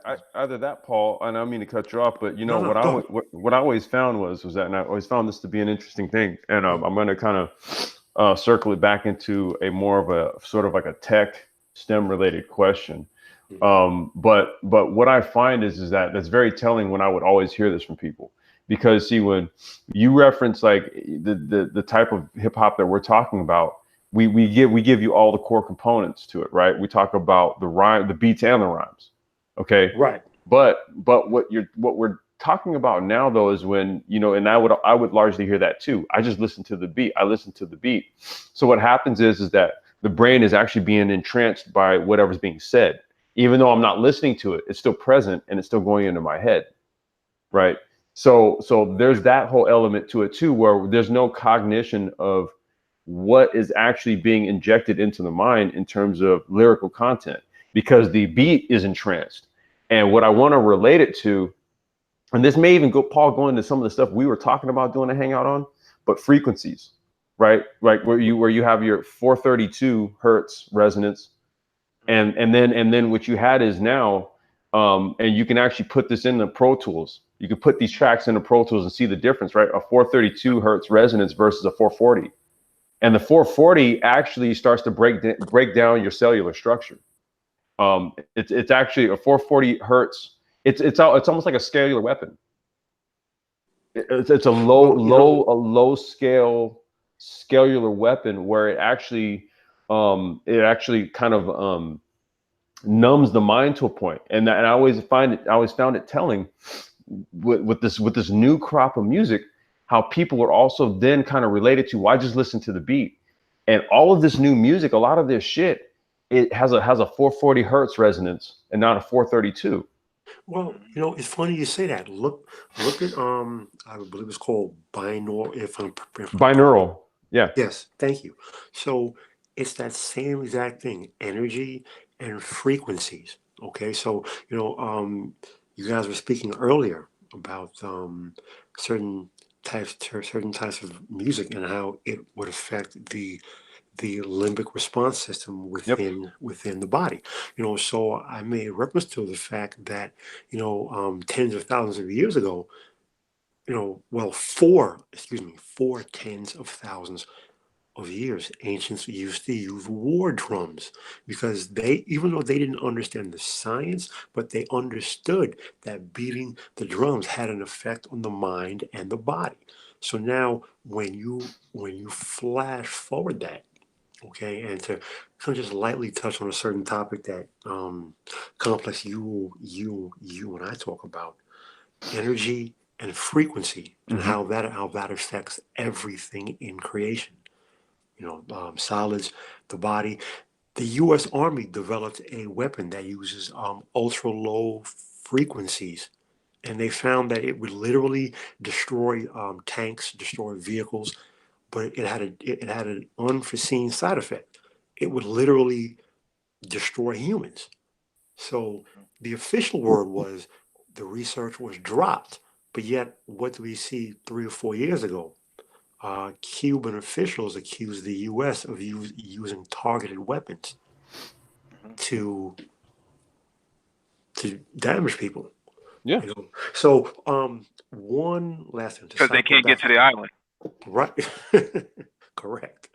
Um, one last thing, and I think Mike, you touched on it, and Wacky touched on it, and Complex, you touched on it. You know, um, I don't know how old you are, Mike, but I know you're at least 40 or older. There 40. was a song that came out, and I want to say 85. Came out in New York City, so I don't know if you guys had it up there in Boston. And basically, it went beat biter, dope style taker. Tell you to your face you ain't You ain't nothing but nothing a but a faker. faker. Yeah, ten Okay. percent this. Hey, thank you. So there was a time within hip hop, originality first, second, and third. You did not sound like anyone else. If you literally sounded like any other person out, you were done. You were absolutely done. You could not copy lyrics. You could not copy a sound. Everyone had their own look. Everyone had their own sound. Everyone had their own lyricist. And to cycle back to something else that you guys were just copying, ghostwriting, absolutely not. If it was even a, if it was even a memory of a dream that you possibly had a ghostwriter, your career was over by morning time, literally done. Yeah. So creativity and originality within hip hop is completely gone Well, because it, anyone, my God. no, I was gonna say not even just hip hop, but even Milli Vanilli. Just lip syncing got destroyed their career. Let me let me exemplify what Paul just mentioned. Right, remember that song "Summertime" from Will Smith or Jazzy Jeff and the Fresh Prince? Yeah, Yeah. Rakim wrote it. Yeah, that's been rumored that Rakim wrote it, No, he did write but it. he did write it, right? Also, Yeah. Will Smith. Okay, Will Smith finally admitted because this has been a rumor out for years. Yeah. Well, listen to this. All you gotta do is listen to Will Smith rap it. Yeah, the He delivery. he he He has the same. sounds he He has the same. sounds like Rakim. Yeah, that's he It's has the no. same. so He that's has the so same delivery. pace. But what Yeah. I'm Yeah. saying is that for years, people been saying that for years. Will Smith never really exposed that. I feel until recently, right? Yeah. Dude, you know what? Listen, Until I don't. recent. But I'm saying, but for years, Will Smith, it's like it was kept in the back burner. Hmm. Well, Will Smith, again, whether it's right or wrong, in New Hmm. York City, if you made rap music and it didn't come from New York City or come from Long Island, or from Jersey, if you didn't come from the quote unquote tri-state area, the parts from New Jersey and Connecticut that are within a 45 minutes to 1 hour drive from the five boroughs of New York City and Long Island, we thought you were corny, straight up and down. We gave you zero respect. We thought you were corny. Will Smith and the Fresh Prince, Jazzy Jeff and the Fresh Prince, when they came out, they were looked at as clowns. You know, the first song that he made in New York City that got respect was Summertime. Oh no, brand new funk. Yes, you know what? I apologize. You are correct. that's the You're one correct. that's That's the the one one DJ song. Jazzy Jeff and Fresh Prince joint that is a unequivocal classic. It is. You're right. Yeah. You're right. Paul, 100%.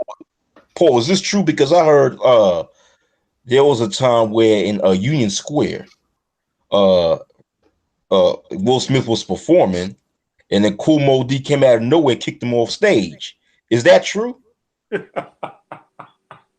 Man, look, New York niggas was notorious. Wow, They was notorious bro. for trying to kick fools off stage because Karis One did the same thing to PM Dawn. Oh Yeah. yeah, yeah. I'll say this. But PM Dawn, but sorry to interrupt, Paul, but KRS One did that because PM Dawn was taking shots at him on the magazines.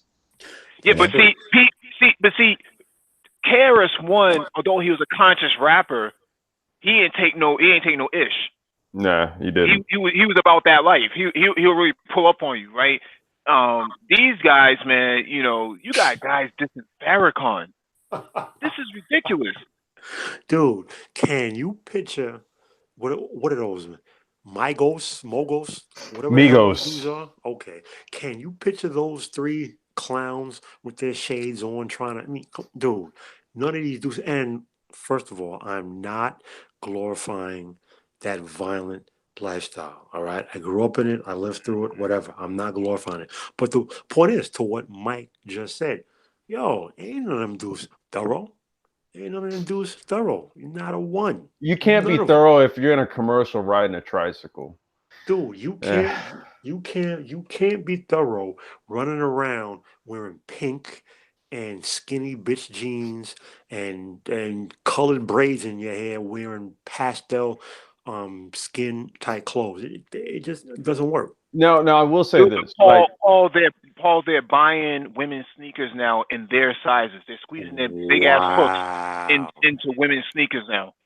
And Going to see Ladies Foot Locker. They're going to Lady Foot Locker to get their sneakers now. and see this is what I talk about when I say the emasculation of black men in America. It's the emasculation of all men, but specifically it's the emasculation of black men in America. And it goes back to what I just said. These millennials, this is what they know. This is what they've grown up with. Okay. It started with the metrosexual back in 2005. So 2005 was what, 14 years ago? So if you are a millennial and you're 30, 14 years ago, you were what? You were 16 years old? Listen, I remember what we were doing in New York when I was 16 years old, running around with the freaking stopwatch and the suspenders hanging down. That's where Flavor Flav got that clock from. It was originally a small stopwatch. But point is, if you are a millennial, if you are 30 and under, this is what you know. This is what you literally grown up with. That's why they dress the way they do and they look the way that they do. Why they basically look like girls now, because that's all that they've seen. That's all that they know. So to relate it back to the music, when we tell them that, "No, dude, Rakim is the greatest rapper of all time. He literally changed all of rap by himself with two songs. you know, Literally two songs. I mean, Now I guess I when get. Well, Paul, I mean, and I want to circle it back to the West Coast, but yeah, I I'm sorry. will say, man, it's like I get. I'm not even shitting on Rakim. That's not it, right? But yo, like, Cool Keith was. I'm sorry, dude. He's been miles ahead. If you listen to like shit like joints like Bait, that's from like '86. You know what I mean? You listen to Critical Beatdown, like the rhyme scheme, it was unheard of, and even in today's context, There was a joint that I posted in the chat previously, by a Bay Area group, Lyrics, right? And it's one of the songs where I've said that, like, to this date, it's one of the most advanced hip hop songs ever created, and it's 23 years old. And Cool Keith, like, all the old Ultra Mag shit was much the same way. It was like it was miles ahead of even to well, even today it's going to be even more further ahead because we've regressed, actually, right? But um I think Rakim, just from a props due standpoint, like, there weren't too many people who it was. I think at that time it was Rakim and Big Daddy Kane. Like, it was either one or the other, right? But see, Cool Keith was always the dude to me who was in the shadows, who was doper than both. See, You know, now the thing is this, right? And what I was about to say, and keep it techy and complex. And we talked about this the last time. See, in growing up in New York City, whether it was right or wrong, and I can possibly say it was probably 50-50 both. We didn't, it started in New York. It was all about New York. So it was like anything outside of New York, we just weren't trying to hear. We're like, nah, get out of here. But so as I've gotten older, I've gotten an appreciation. So I understand. Yeah, you're right. That's where it started, and it wasn't. It quote unquote was the. It was. It was the standard for what was pushed by record companies, but every region of the country had their own music. So the West had theirs, and the South had theirs, and the Midwest had theirs. So even though I didn't hear any of that stuff growing up in New York City, so I can, as I'm older now, I can say, you know what? I really wonder what it was that I missed because we didn't have social media back then. There was no internet back then. And even when MTV came out and then Yo MTV came out, it was still 99% New York. So there was that there was a fracturing. All right, there was a fracturing. So everyone else, I'm going to assume, I don't know, I'm going to assume everyone else heard what New York City was doing as far well, as I was rap, gonna say, because I New was gonna say York, we what it owned was, New York. for us. It was, we see, we were dope. We knew what was coming out, what we were doing out here on the West Coast. Right. We knew our shit was dope. And the thing about it was that, like, we knew what was going on in New York because, like you said, pretty much anything that was on TV was MTV, or Yo MTV Raps or Rap City or anything like that. It was largely going to be East Coast based, right?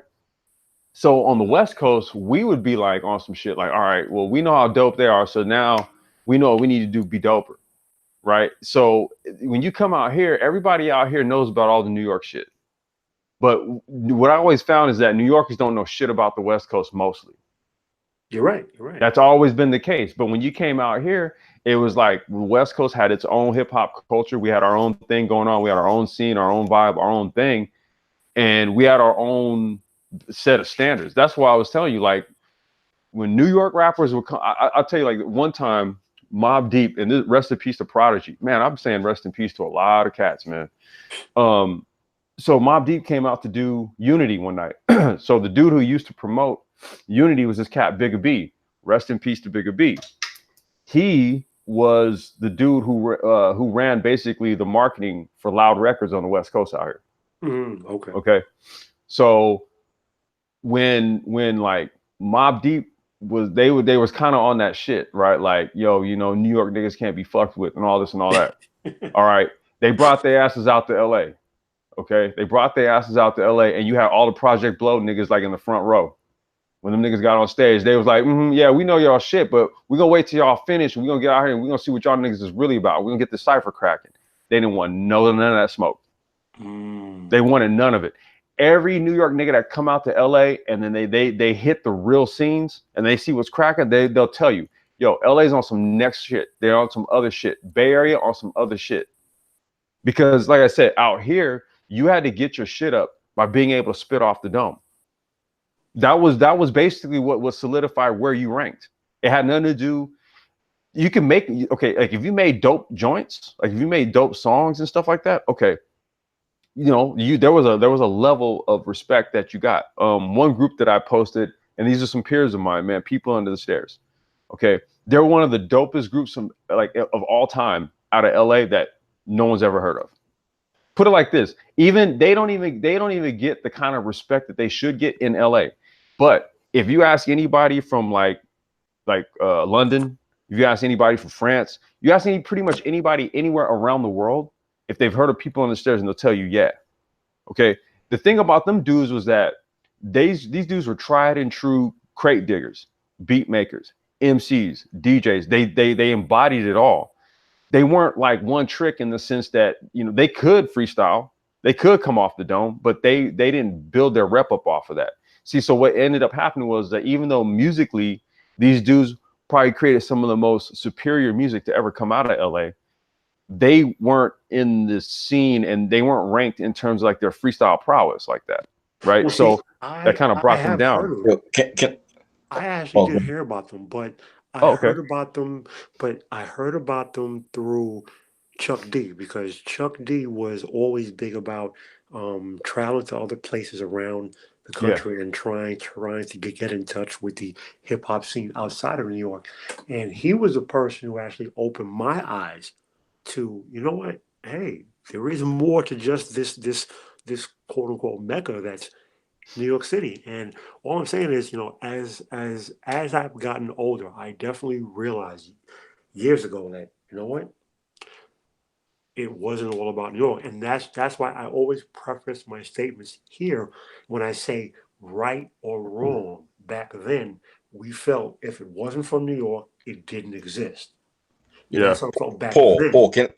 Paul, can I know you're older than me, so I'm not trying to defy which or downplay what you're saying, but Mhm. I remember growing up as a child, and there was rappers outside of New York that New York people was feeling. You know, Yes, there I was mean, a you few talking about here and there. Paris the Black Panther, Yeah. Delta Funky Paris. Sapien, Yeah. Paris was like from the Bay. Yep. Right, he Paris. was right. from the Bay. People in New York was loving Oh, Paris. I mean, like there absolutely. was a time where if you was a conscious MC, you get respect. You know what I'm saying? Absolutely. Yeah. Like just like the Roots, man. The Roots always have respect in New York, and they from Philly, especially Absolutely. North. So I mean, maybe for the most part, a lot of people from New York felt if it wasn't from New York, then it's whack. But when you had people from out of state that was nice lyrically, and they was on a conscious tip back in the day, New York people embraced them. Correct. But see, I, the thing is Go this, ahead. right? It's like that list was very small. All right. Like we can talk about like you said, Paris. Um see, like I'm trying to rack my brains now for a few. So if we're talking back in the 80s, there was literally a handful, literally a handful. So, and then even into the 90s, it was a handful. Not saying it was right or wrong, and it was probably limiting for people in New York because we didn't get to hear what was from the rest of the country. You know, So you yeah, know what good. it was, Paul? Paul, in the '90s. I just remember the '90s where a lot of people in New York was, especially when it comes to West Coast hip hop. Well, A by lot of then people things in have changed, yeah, and yeah, you know yeah. what? In the '90s, Dre and a lot of Snoop changed that. but Paul, a lot of people in New York in the '90s, a lot of one main reason why a lot of people in New York was not feeling West Coast hip hop is because a lot of people and why I thought that West Coast hip hop for the most part was all about red and blue, it was all gangster rap, and there was a time in New York where people in New York did not like that type of content. Well, I mean, So but the thing was, Wacky, the whole. Right. Go ahead, Mike. I'm sorry. yeah, but I, that's I, I that's was what I I'm was saying. just gonna say the gang banging was trivial because New York didn't have gangs like they had cliques, but they didn't have gangs, right? The Yeah, whole architecture of of gang culture on the West Coast was radically different than in New York. In New York, it was about where you were from. In LA, it was about what gang was you from, or what color was you, what flag was you waving. In New York, that was unheard of. On the East Coast, that was unheard of, right? New But you York only had one know, gang. New York had the L, Decepticons out in Brooklyn, out well, in you have the Brownsville LKs yeah, too, and but Flatbush. the That was Latin but it. Kings you too, right? understand that New York, I mean, excuse me, West Coast hip hop in the eyes of New Yorkers at one time, it was just seen as just straight up glorifying gang banging, True. and a lot of people in New York did not feel it. So a lot of times when it comes to this East Coast West Coast thing in the '90s, it was just because New York had a certain perspective of what West Coast hip hop was about and what the content was, and a lot of New Yorkers did not like that content. You know what? That listen. So it was not really about because they're from California, we just don't like them. It was really about more so of the content that a lot of people in New York did not like. But go ahead, Paul. So, That is a very astute observation. You are that is a very astute observation, and I want to cycle back to something that Gigi Pateki had said. You know what, bro? You're right. In New York, we just thought it was all about New York. And there was no social media, there was no internet. So all we saw in New York City, all we saw were videos and movies. It's like overnight, the movie Colors came out, and then everybody knew about the Bloods and the Crips, and NWA came out, and that's all we saw. And that's all we knew. And that's all that we heard played And on not just played on NWA, the but radio. Menace to Society. Correct. Yeah. See, and all that shit, man. I'm telling you, dude. Like all that shit was like overplayed. Okay. It really was, man. Like that, and that was really like that was why it was oftentimes when East Coast artists came to the West Coast, they got culture shock Okay. because what they found was that it was more skateboarding and just kind of like enjoying the weather and chilling and playing basketball and smoking herb, and it was shit like that. It wasn't like I said, you had gang shit going on, but fuck, dude, California's a big place. Like, how many goddamn gangs do you really think we have here? Dude, we didn't, yeah, but you gotta understand, bro. We didn't know. You gotta, when NWA came out in what, 88, 89. Yeah. I'm in high school. Dude, we didn't know. All we knew about LA was LA, Hollywood, traffic, smog, boom. NWA comes out. Oh, there's gangs, there's Bloods, there's Crips, there's gang banging. What up, cuz? What up, Holmes? You're like, what? Yo, dude, that's all that we know. There was no social media. There was no internet. There were no even um, CNN was not covering this stuff. So all we knew, all we saw were music videos. So like Wacky said, that the image and the perception was created by what we saw, and what we saw was extremely limited. so, Extremely so, limited. so Ulysses. So Yeah. you got to understand that you brothers in the West Coast, you had more knowledge of us than Yep. we had of you. Yep. Yep. So that's Correct. basically what it 100%. was. Yeah. No. And No. Like I said, there's people who came. They would come out, and I'm saying like there were times. One time. So my boy, this was back in '97, I want to say, and my boy Andy, Space Boy Boogie X, he had a record store called the Soul Unit out in the San Fernando Valley. And one day, Lord Finesse, he just slid through. Lord Yeah, Finesse. yeah, Lord Finesse. So Lord Finesse slid through, and because so there was a dude that Lord Finesse used to buy from, this cat named Hiroki, this Japanese dealer. And so when he would come out to Japan, it would be me, Andy, and Hiroki who would like hit like the Pasadena record swaps. Like I was talking with Reg, the bad guy, about all this like yesterday, and I didn't even know Reg he was in the game. We know some of the same record dealers, and so Hiroki was like, hey, well, Lord Finesse is coming through. He's going to be in California, so I'll have him come by here. Because when Lord Finesse would go to Japan, he would link up with Hiroki, and then he would go digging in Japan. So one day he just slid through. Hey, And yeah, I don't mean to cut you, but Chris Crawford Chris Crawford in the chat said East Coast didn't show the West love until NWA, and Ice Cube hooked up with the Bomb Squad. Squad, yeah. Chris Crawford, that's not entirely true. The East Coast did not really show the West Coast love like that until Dre and Snoop. Well, in New York City, there was love for NWA, but not the West. It wasn't until Dre and Snoop in 91, 92, when Deep Cover came out Cover 90, and The Chronic came out, and then Snoop came out in 93, and then in the East we started to see a lot of other artists besides NWA. That's when the love, quote unquote, started. Now what okay, Mike, I'm sorry, go ahead, dude. No, I was just gonna say because I want to read this article, but a lot of the lack of love for the West Coast also had to do with accent, right? So the accent that some of the artists had, man, was very southern. It was very foreign to New Yorkers, right? And for New Yorkers, it was simple for a New York artist to travel up to Boston because they had similar accents and they had similar culture. It was only 3 hours away, so the culture bled right over. That's the power of New York City, right? It just kind of bleeds over to everywhere else that it's adjacent to. And a much better So baseball team. oh yeah, in LA, you were so many. You were in different time zones.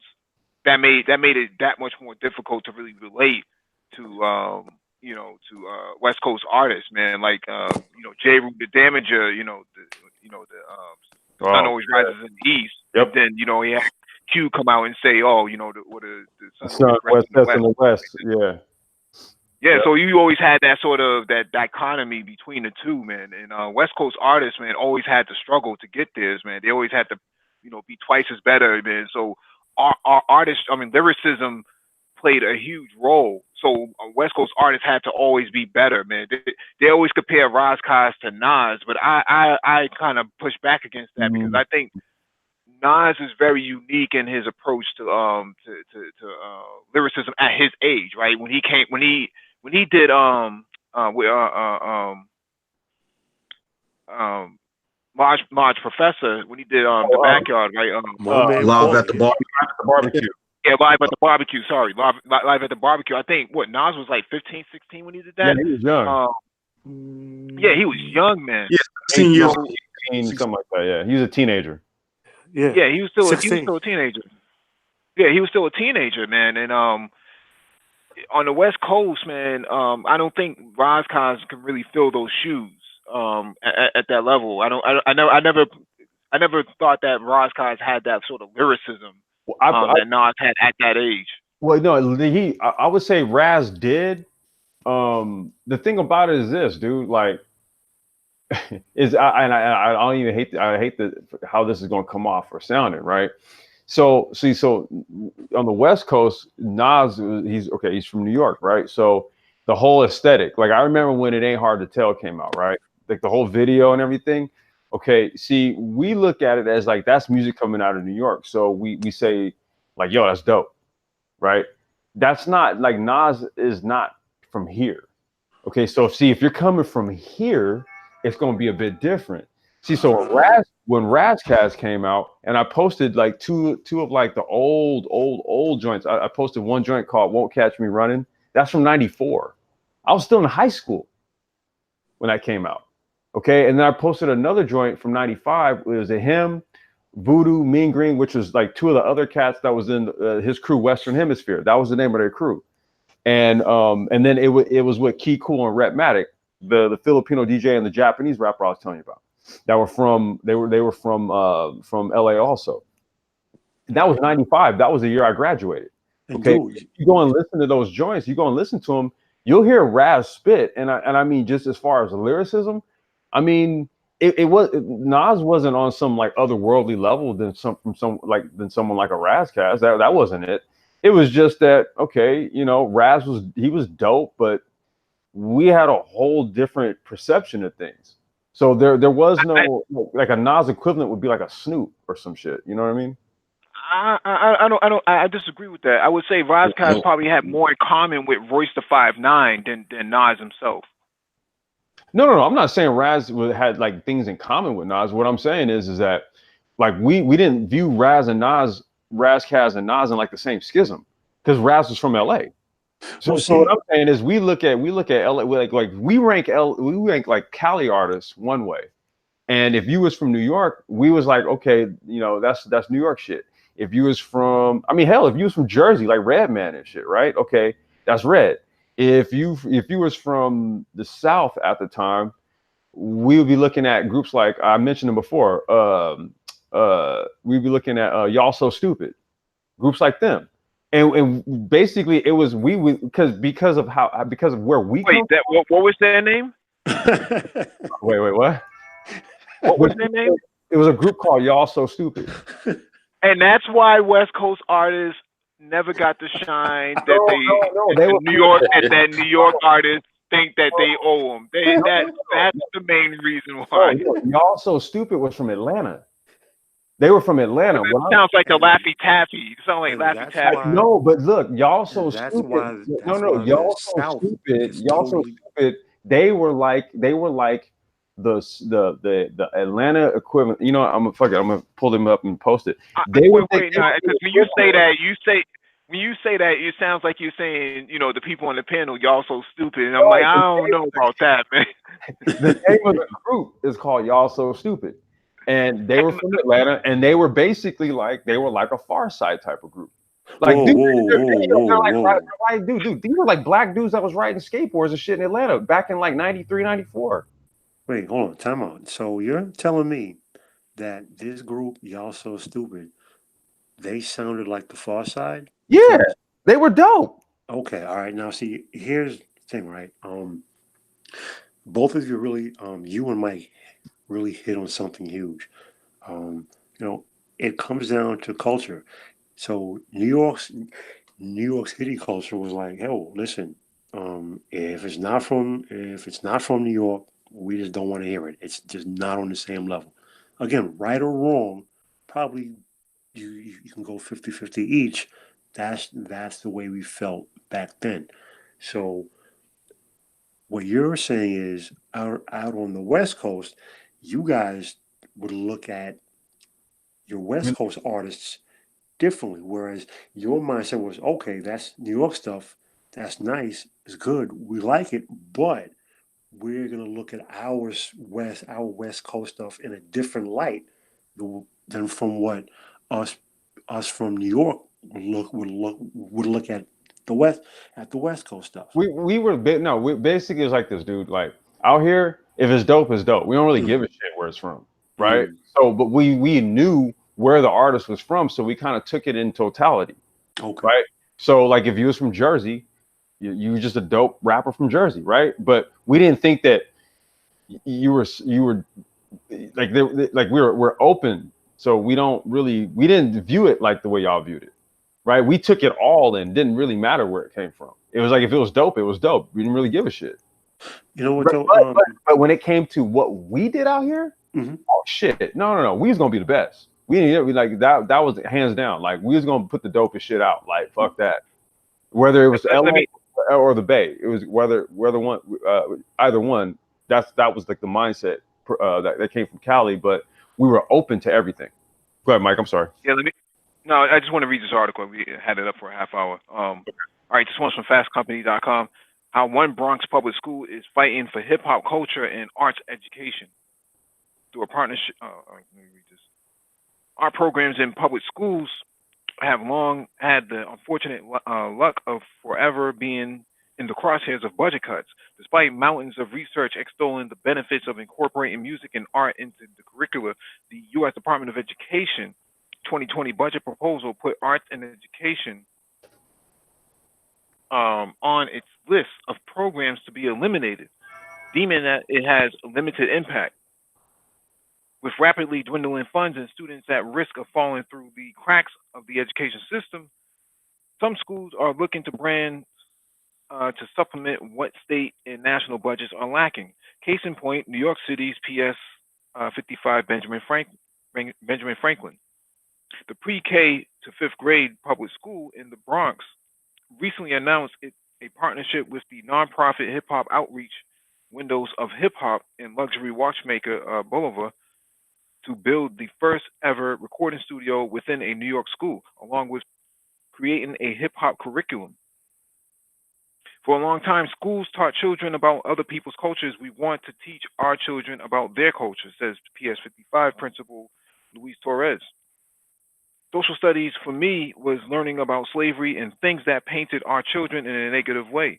So now it's an opportunity for us to start teaching the children about their own culture, why they dress the way they dress, why they speak the way they speak, why they like to listen to rap music, why they like different things. The partnership came about when Torres discovered that the school's volunteer soccer coach was also the president of marketing agency that counted Bolivar as one of its clients. The brand was already working with music legend Nile Rodgers and his We Are Family Foundation.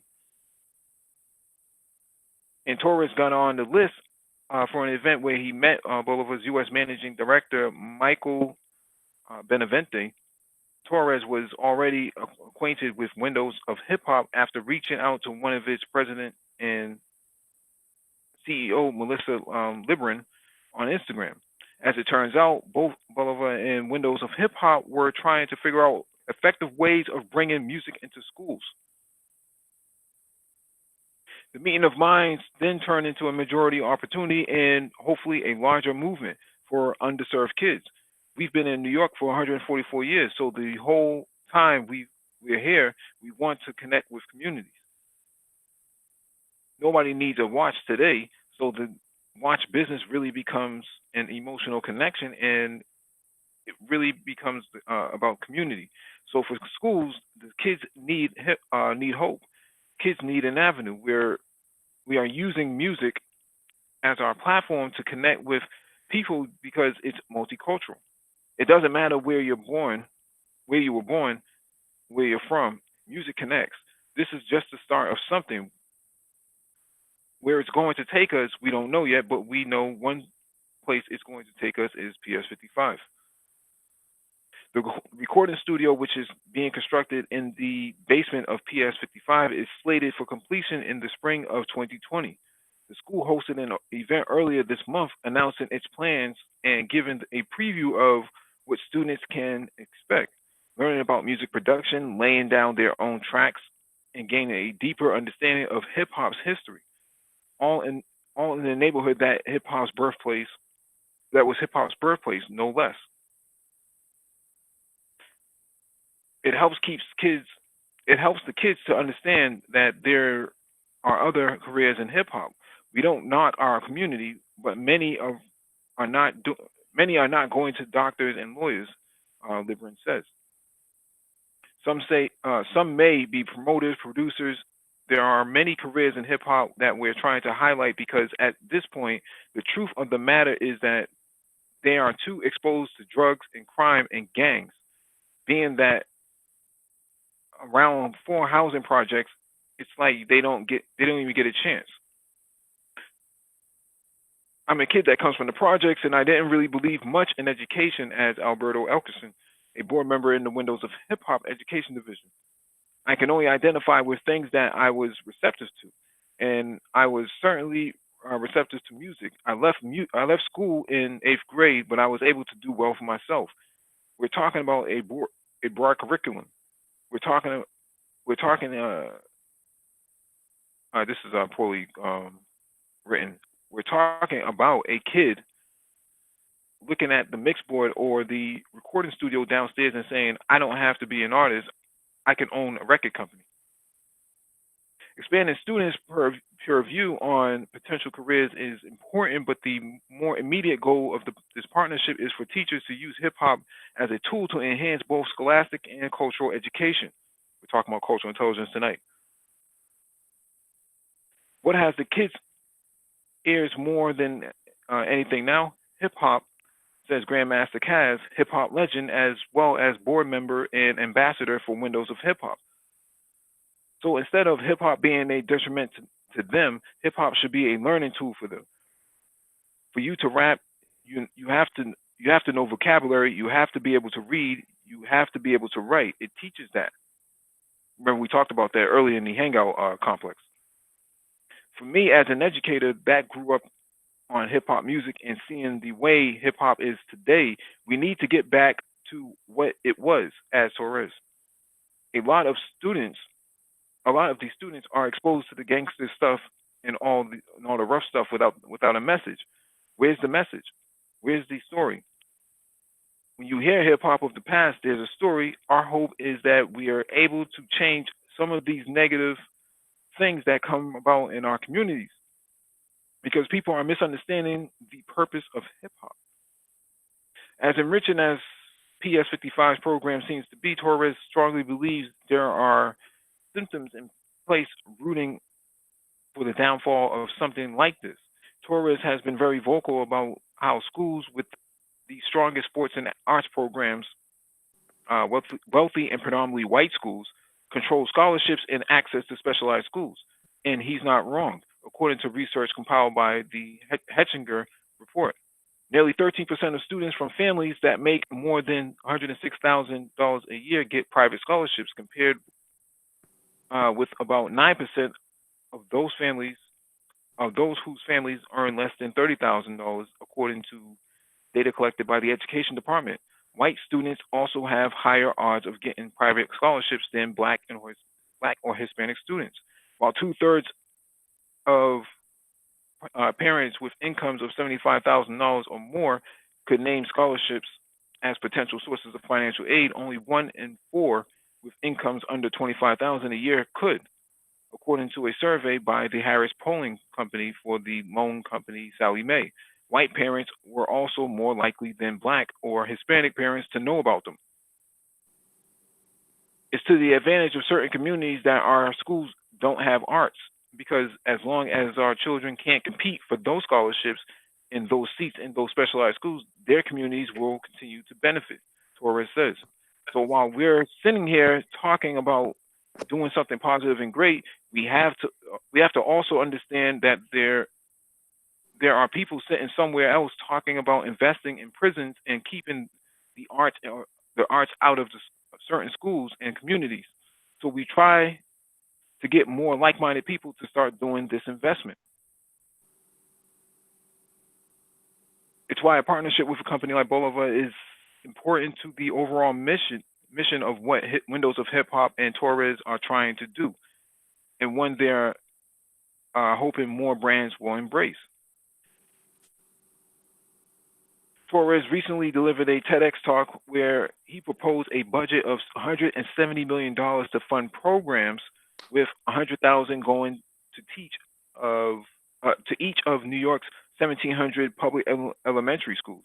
To pay for it, he proposed that each of New York's 250,000 businesses pay annual dues of just $850, a reasonable sum but unrealistic at scale.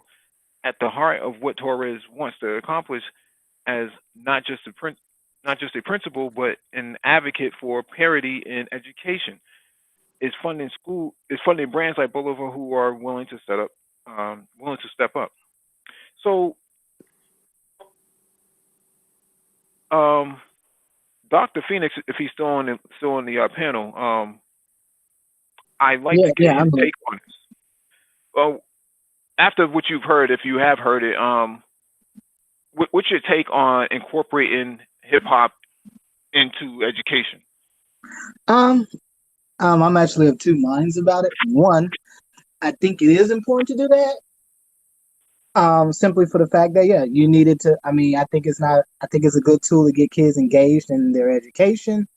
However, the the problem with that, from where I'm standing, is that yes, it does encourage writing, and does encourage a lot of these soft skills, writing and communication, and being able to verbalize and articulate what you want, your feelings, and things of that nature. However, to be competitive, especially if you're talking about children moving on from high school to secondary education, universities, private schools, private universities, colleges, whatever. Um, the fundamental problem with that is that you won't have that sort of that tool to help you to remain to help you concentrate and to help you remain focused and motivated on your studies. Because the problem with that is that, simply put, that, they do have courses about hip hop, but, it's usually not something worthwhile for the most part, unless it's taught by a black, African studies professor or something like that. But in general, I think it's good for students at the high school, elementary level to help them stay motivated. However, I think it becomes something that students need to learn how to function without this handicap, if you will. They need to learn how to function as independent, critical thinkers in a collegiate environment. That's the only way you're going to survive in college. I mean, again, you won't have hip hop, and I mean, you can listen to it when you're studying, but when you need to be able to perform in class, and you need to be able to perform, and you're sitting in lectures and stuff, they're going to call on you. There's not going to be some chemistry professor that's going to ask you about a redox reaction, and he's going to ask you, well, cite me a couple bars or whatever. That's not how it works. You have to be a critical, independent thinker, and I don't want children to get caught up in the fact that, like, yeah, only way I can stay motivated and do my studies if I learn about hip hop and I'm doing this. No, you need to be able to function independently of that. So again, and I think I wrote down a couple of notes that you was reading, and so when it comes to because they was talking about private scholarships and scholarships in general. Typically, how scholarships work if you're a high school student is really based on your ACT and SAT scores. That's pretty much the bare bones of it. If your AC for most schools, the minimum ACT score is a 21, 22-ish. That's the median ACT score these days.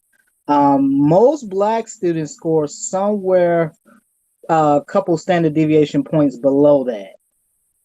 And if you guys remember from the other night when I was talking about how I was in my lady was doing this one mentoring program where they were letting students in with 12 and 14.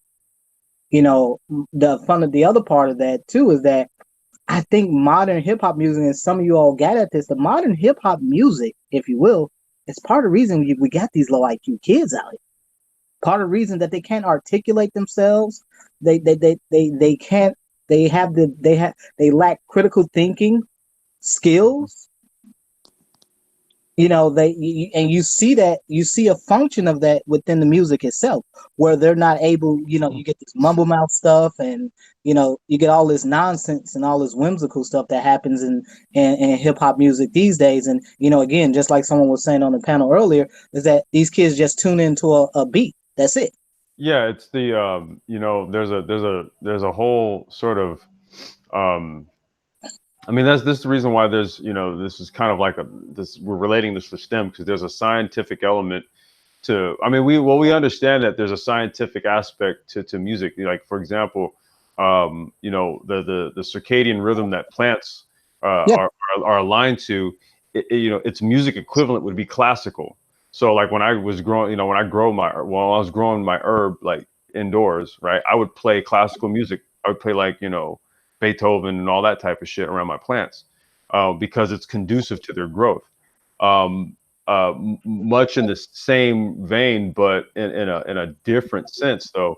A lot of this new music, so let's just take trap, what they call trap music. Okay. Now, see, so there's a frequency and a resonancy in the production style of trap.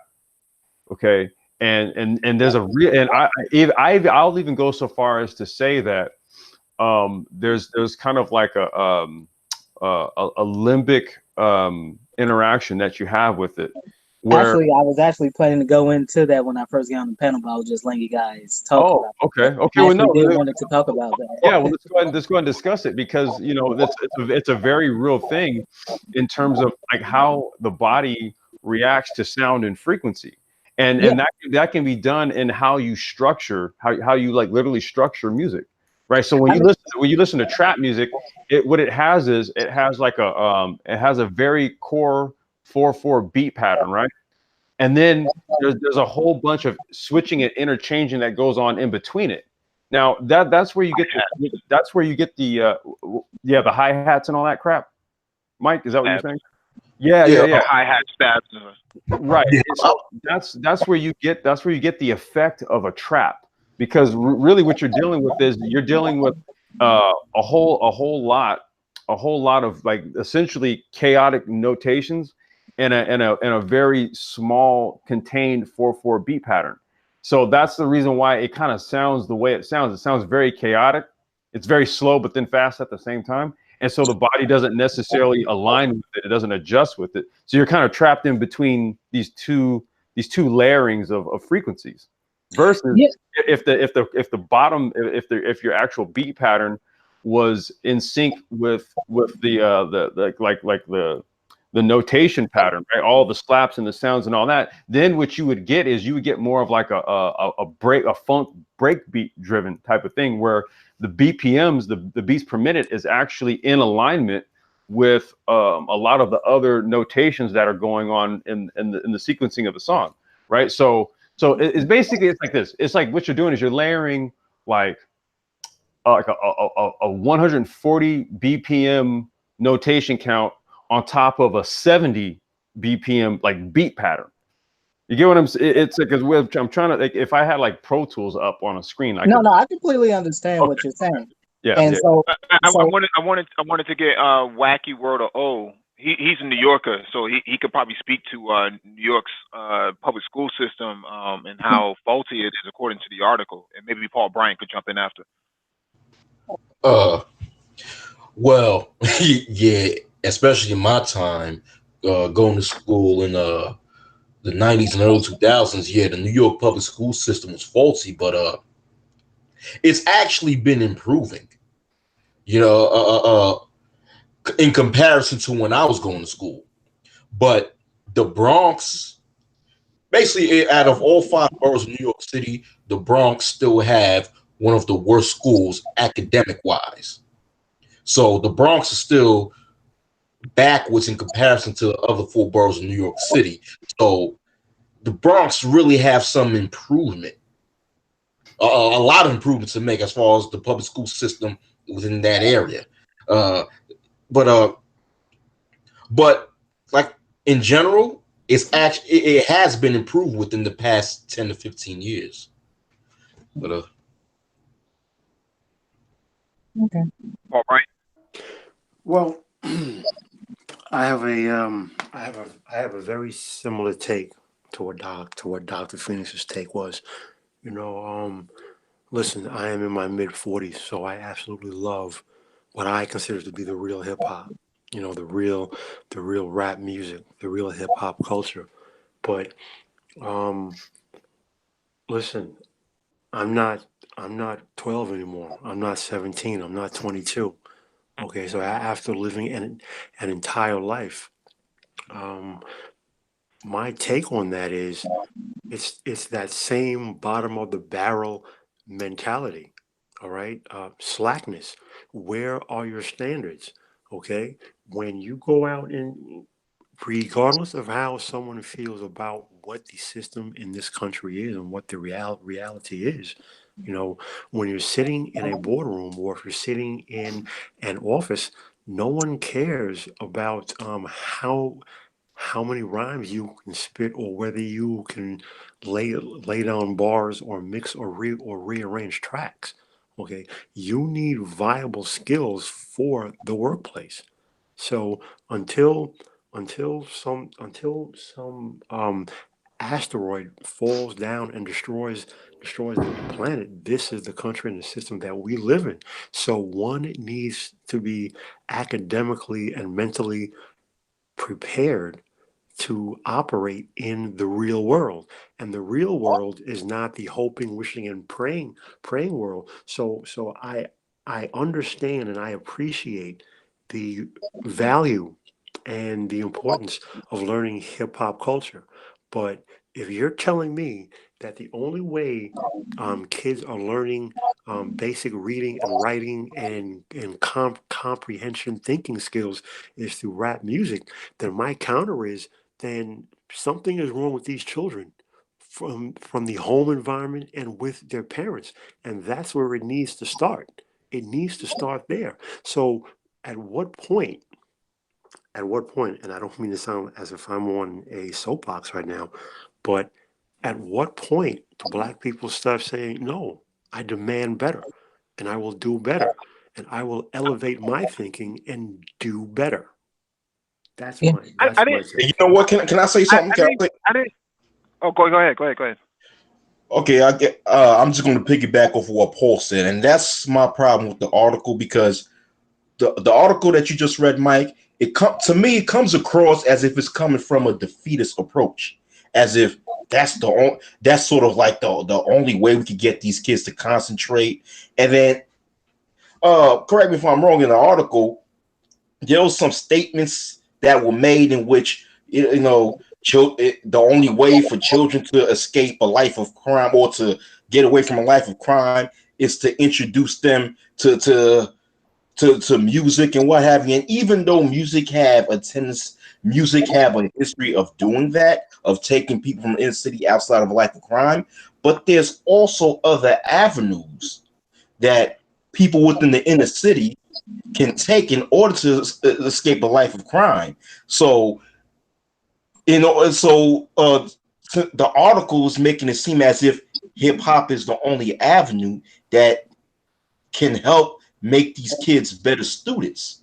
That's what it comes across to me. You Yeah, know? Well, I that didn't. I didn't interpret it as that, right? yeah, So yeah. Let me follow up on the Mike. article, yeah, yeah, the article pointed out that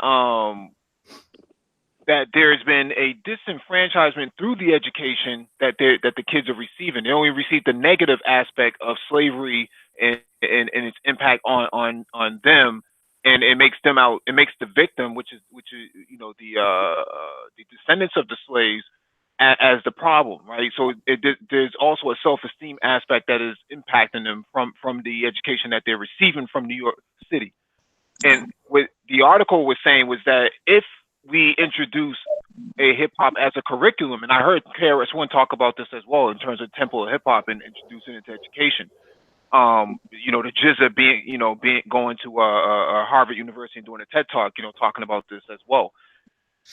If you introduce the history of hip hop to them, um, that gives them a better understanding as to where it came from. And number two, you can actually incorporate art into STEM and turn it into STEAM, right? Yep. So the Yep. STEAM aspect actually plays a role in this. So when we were talking about this earlier with Complex and myself at the beginning of the hangout, is that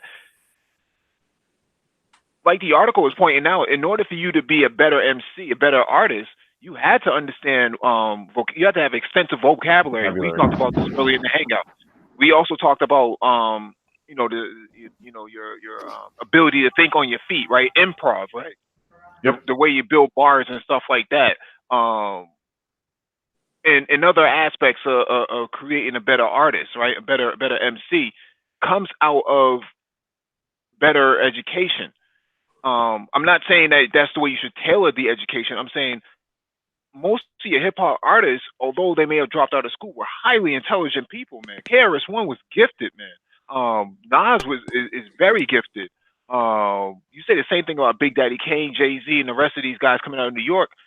Those guys are a byproduct of a failed system, but they actually had the tenacity to turn their talent into something more profitable. And I think that's what they were trying to talk about in the article, that if you introduce hip hop as a curriculum, you may get better.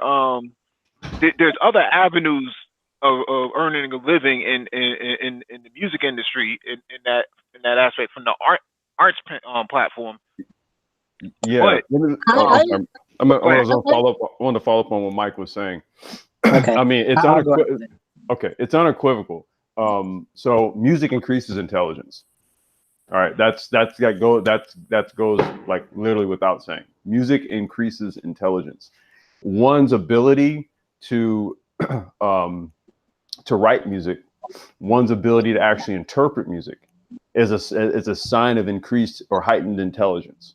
Okay, so you have to look at what they're using this for, as it's a medium. Okay, I don't put it like this. It could be a hip hop program, or it could just be regular like band, right? Where you're just putting kids into a program where they're actually learning how to play acoustic instruments. either one, right? The ability to create music, or learning the processes of how to create music, there's a different type of intelligence that is cultivated in the mind. Now, Mhm. this is where it fits into what Mike was talking about, STEAM. Okay, because you have STEM and then you have STEAM.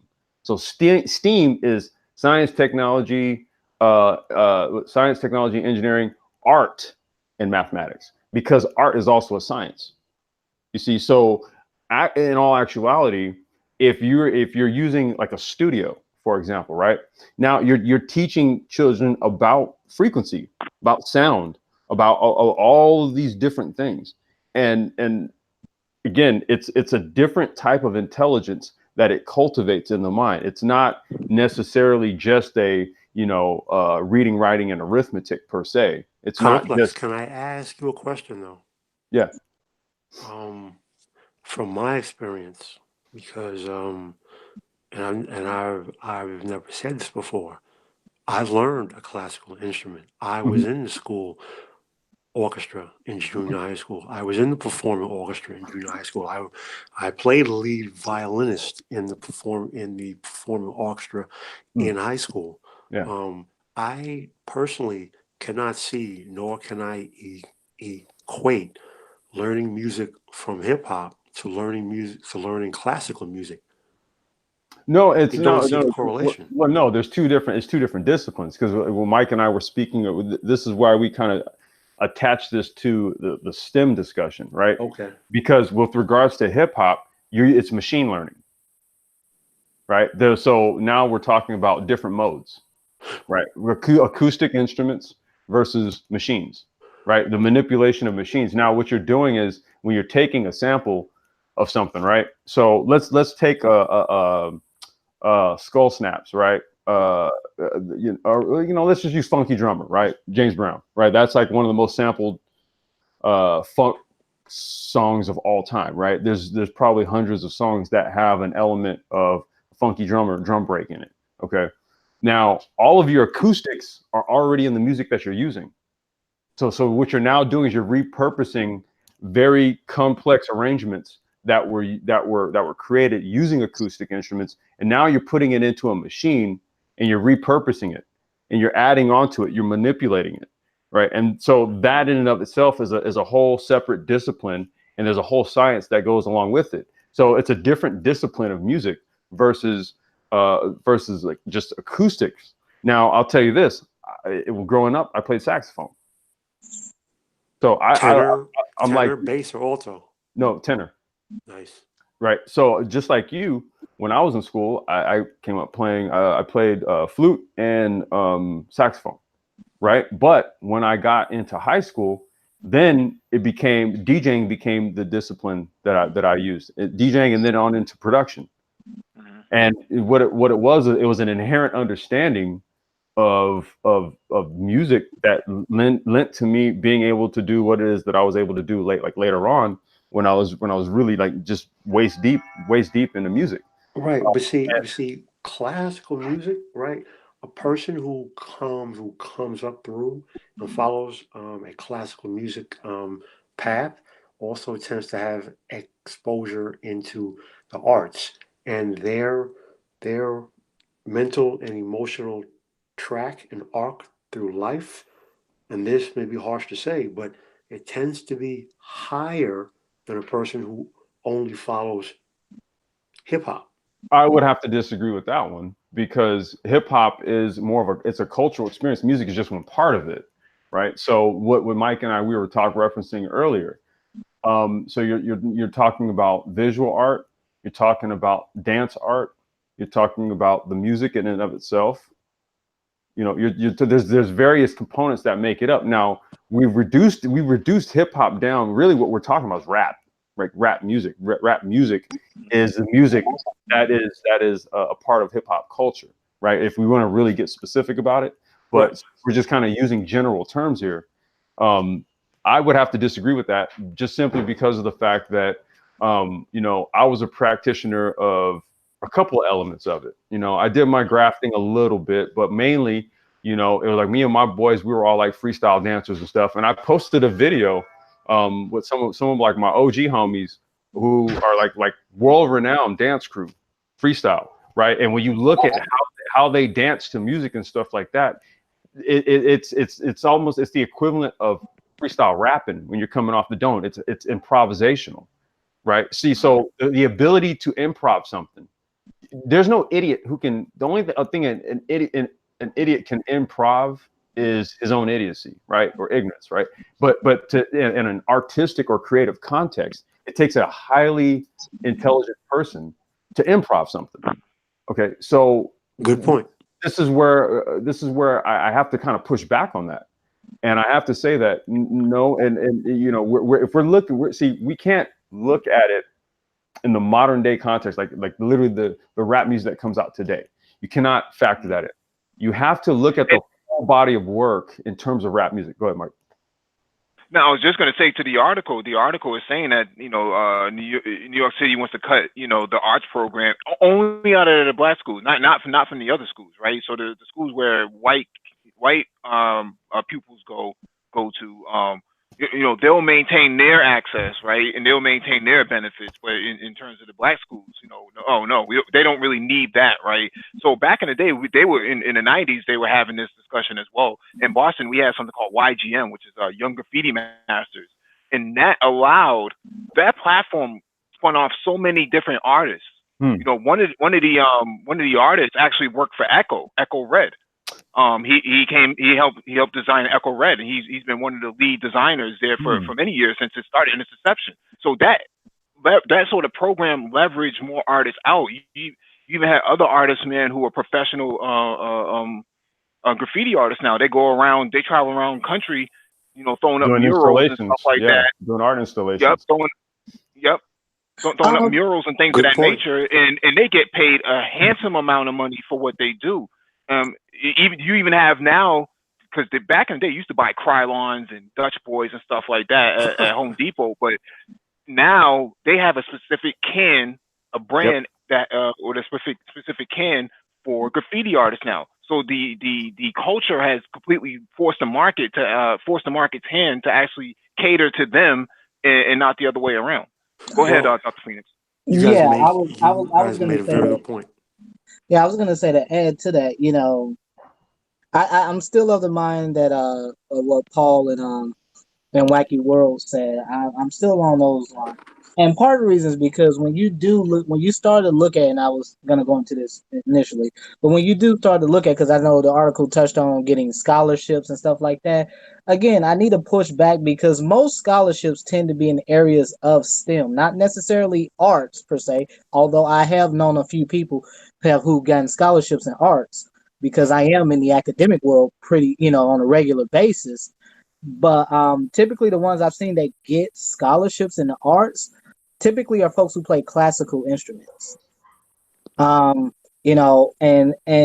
most scholarships across the board are generally reserved for STEM, medicine, nursing, healthcare majors, things along those lines. That's where the vast bulk of your scholarships are reserved for, because those are the most in-demand career fields, most in-demand majors within a university. So again, I do fundamentally question whether or not, I think it's important for them to know about hip hop, but also question too whether these kids would truly be interested in it, because I've had plenty of kids that I have personally mentored that like, yeah, they left after their first semester, said like, yeah, man, I'm trying to be a rapper. I want to be like Panda or whatever one of these mumble clowns is. What I'm saying, man, we can't. And what I'm getting at is that, it's not, and I'm not trying to say these kids are, intellectually deficient, but what I am saying is that how it currently is practiced in contemporary times, as it pertains to hip hop and specifically rap. I mean, again, for me, I think a lot of young people see it as the shortest distance between A and Z's. Exactly. Let me allow me to push back on that, right? Because the way things are moving in terms of education, right? So like I said, you have STEM and you have STEAM, right? So STEAM is the incorporation of art into the science, technology, engineering, and mathematics, right? So now it's incorporated into sort of like the core learning environment that is largely being pushed now, because this will be the backbone, the basis upon which we have to educate children. They have to be educated in these things. You can no longer go to school and like learn like home ec, for example, and then think that you're going to be successful later on in life. No, you have to have some sort of STEM component. Now, STEAM incorporates art into that because technology is used in the creation of art, right? So now you use editing software for video productions. You use things like Photoshop and Illustrator and all that type of stuff to create art, visual art, right? See, so art is part and parcel with STEM, and STEM is a core component in education. You see, so I'm not saying that hip hop I'm not saying that kids should major in hip hop. Okay, this is let's kind of get away from that. Like I don't want to put too much on it, but to say that to learn hip hop, like say for example the way Mike and I learned it coming up, right? To say that that's somehow going to be of detriment to young kids, by saying that would mean that I'm a failure. I'm personally, I'm not saying that. No, I'm not saying that. Go ahead, Either. Paul. Okay, Go all ahead, right. Paul Brian. Go ahead, Paul Brian. Personally, I'm not saying that. I think my personal viewpoint is that um, I don't. I personally, I am still uncomfortable with the idea of teaching rap music as a curricula in school. Now, I can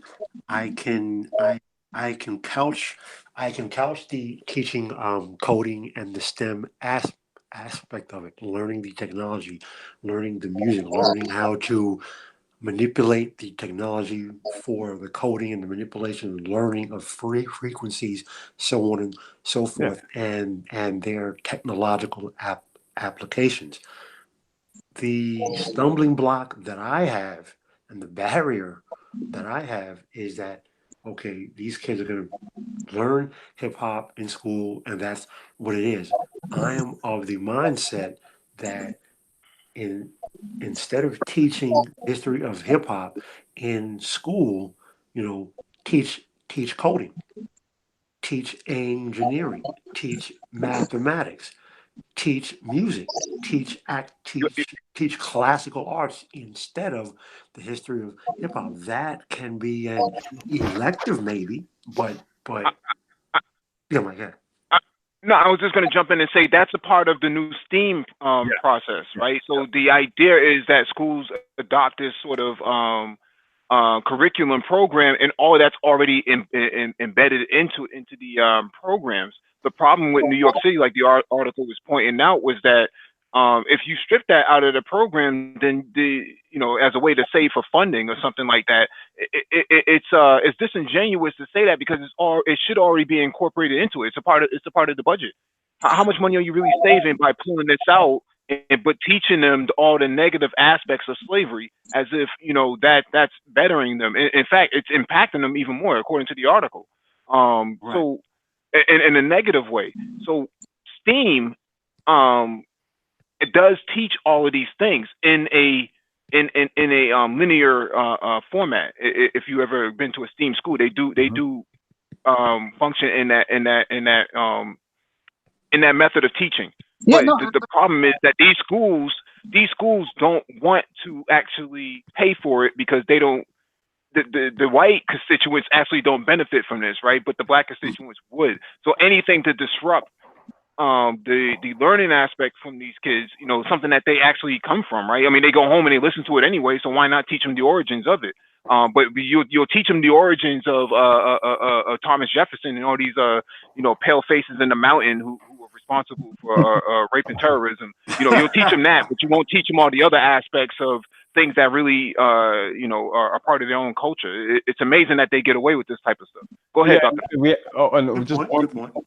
other thing I wanted to follow up with Mike and saying is that we have a habit of abandoning what we create, right? We have this cultural habit of doing this shit, and then what ends up happening is that somebody else turns around, picks it up, commodifies it, makes a killing off of it, and you don't own the IP on it or anything. The only thing you can sit back there and say is, "Yep, well, I did so and so back in the day. So and so did something back in the day," and you ain't got shit to show for nothing. You see, That's so an excellent point, also. I agree with that. My fundamental problem is that I don't think it started in contemporary. I don't think it started in contemporary times. You've been seeing this siphoning of hip hop and the artists and their intellectual property for decades. I mean, we've seen it that pretty much when gangster rap came into being in the 90s, where it pretty much destroyed some of the more conscious rap. Well, no, this is my whole point. Like, my whole point here is And that what we culturally, what we've always had a habit of doing, and like, we don't even have to even relegate it to just hip hop. What about jazz? What about rock? What about yeah, funk? What about yeah, all these things, right?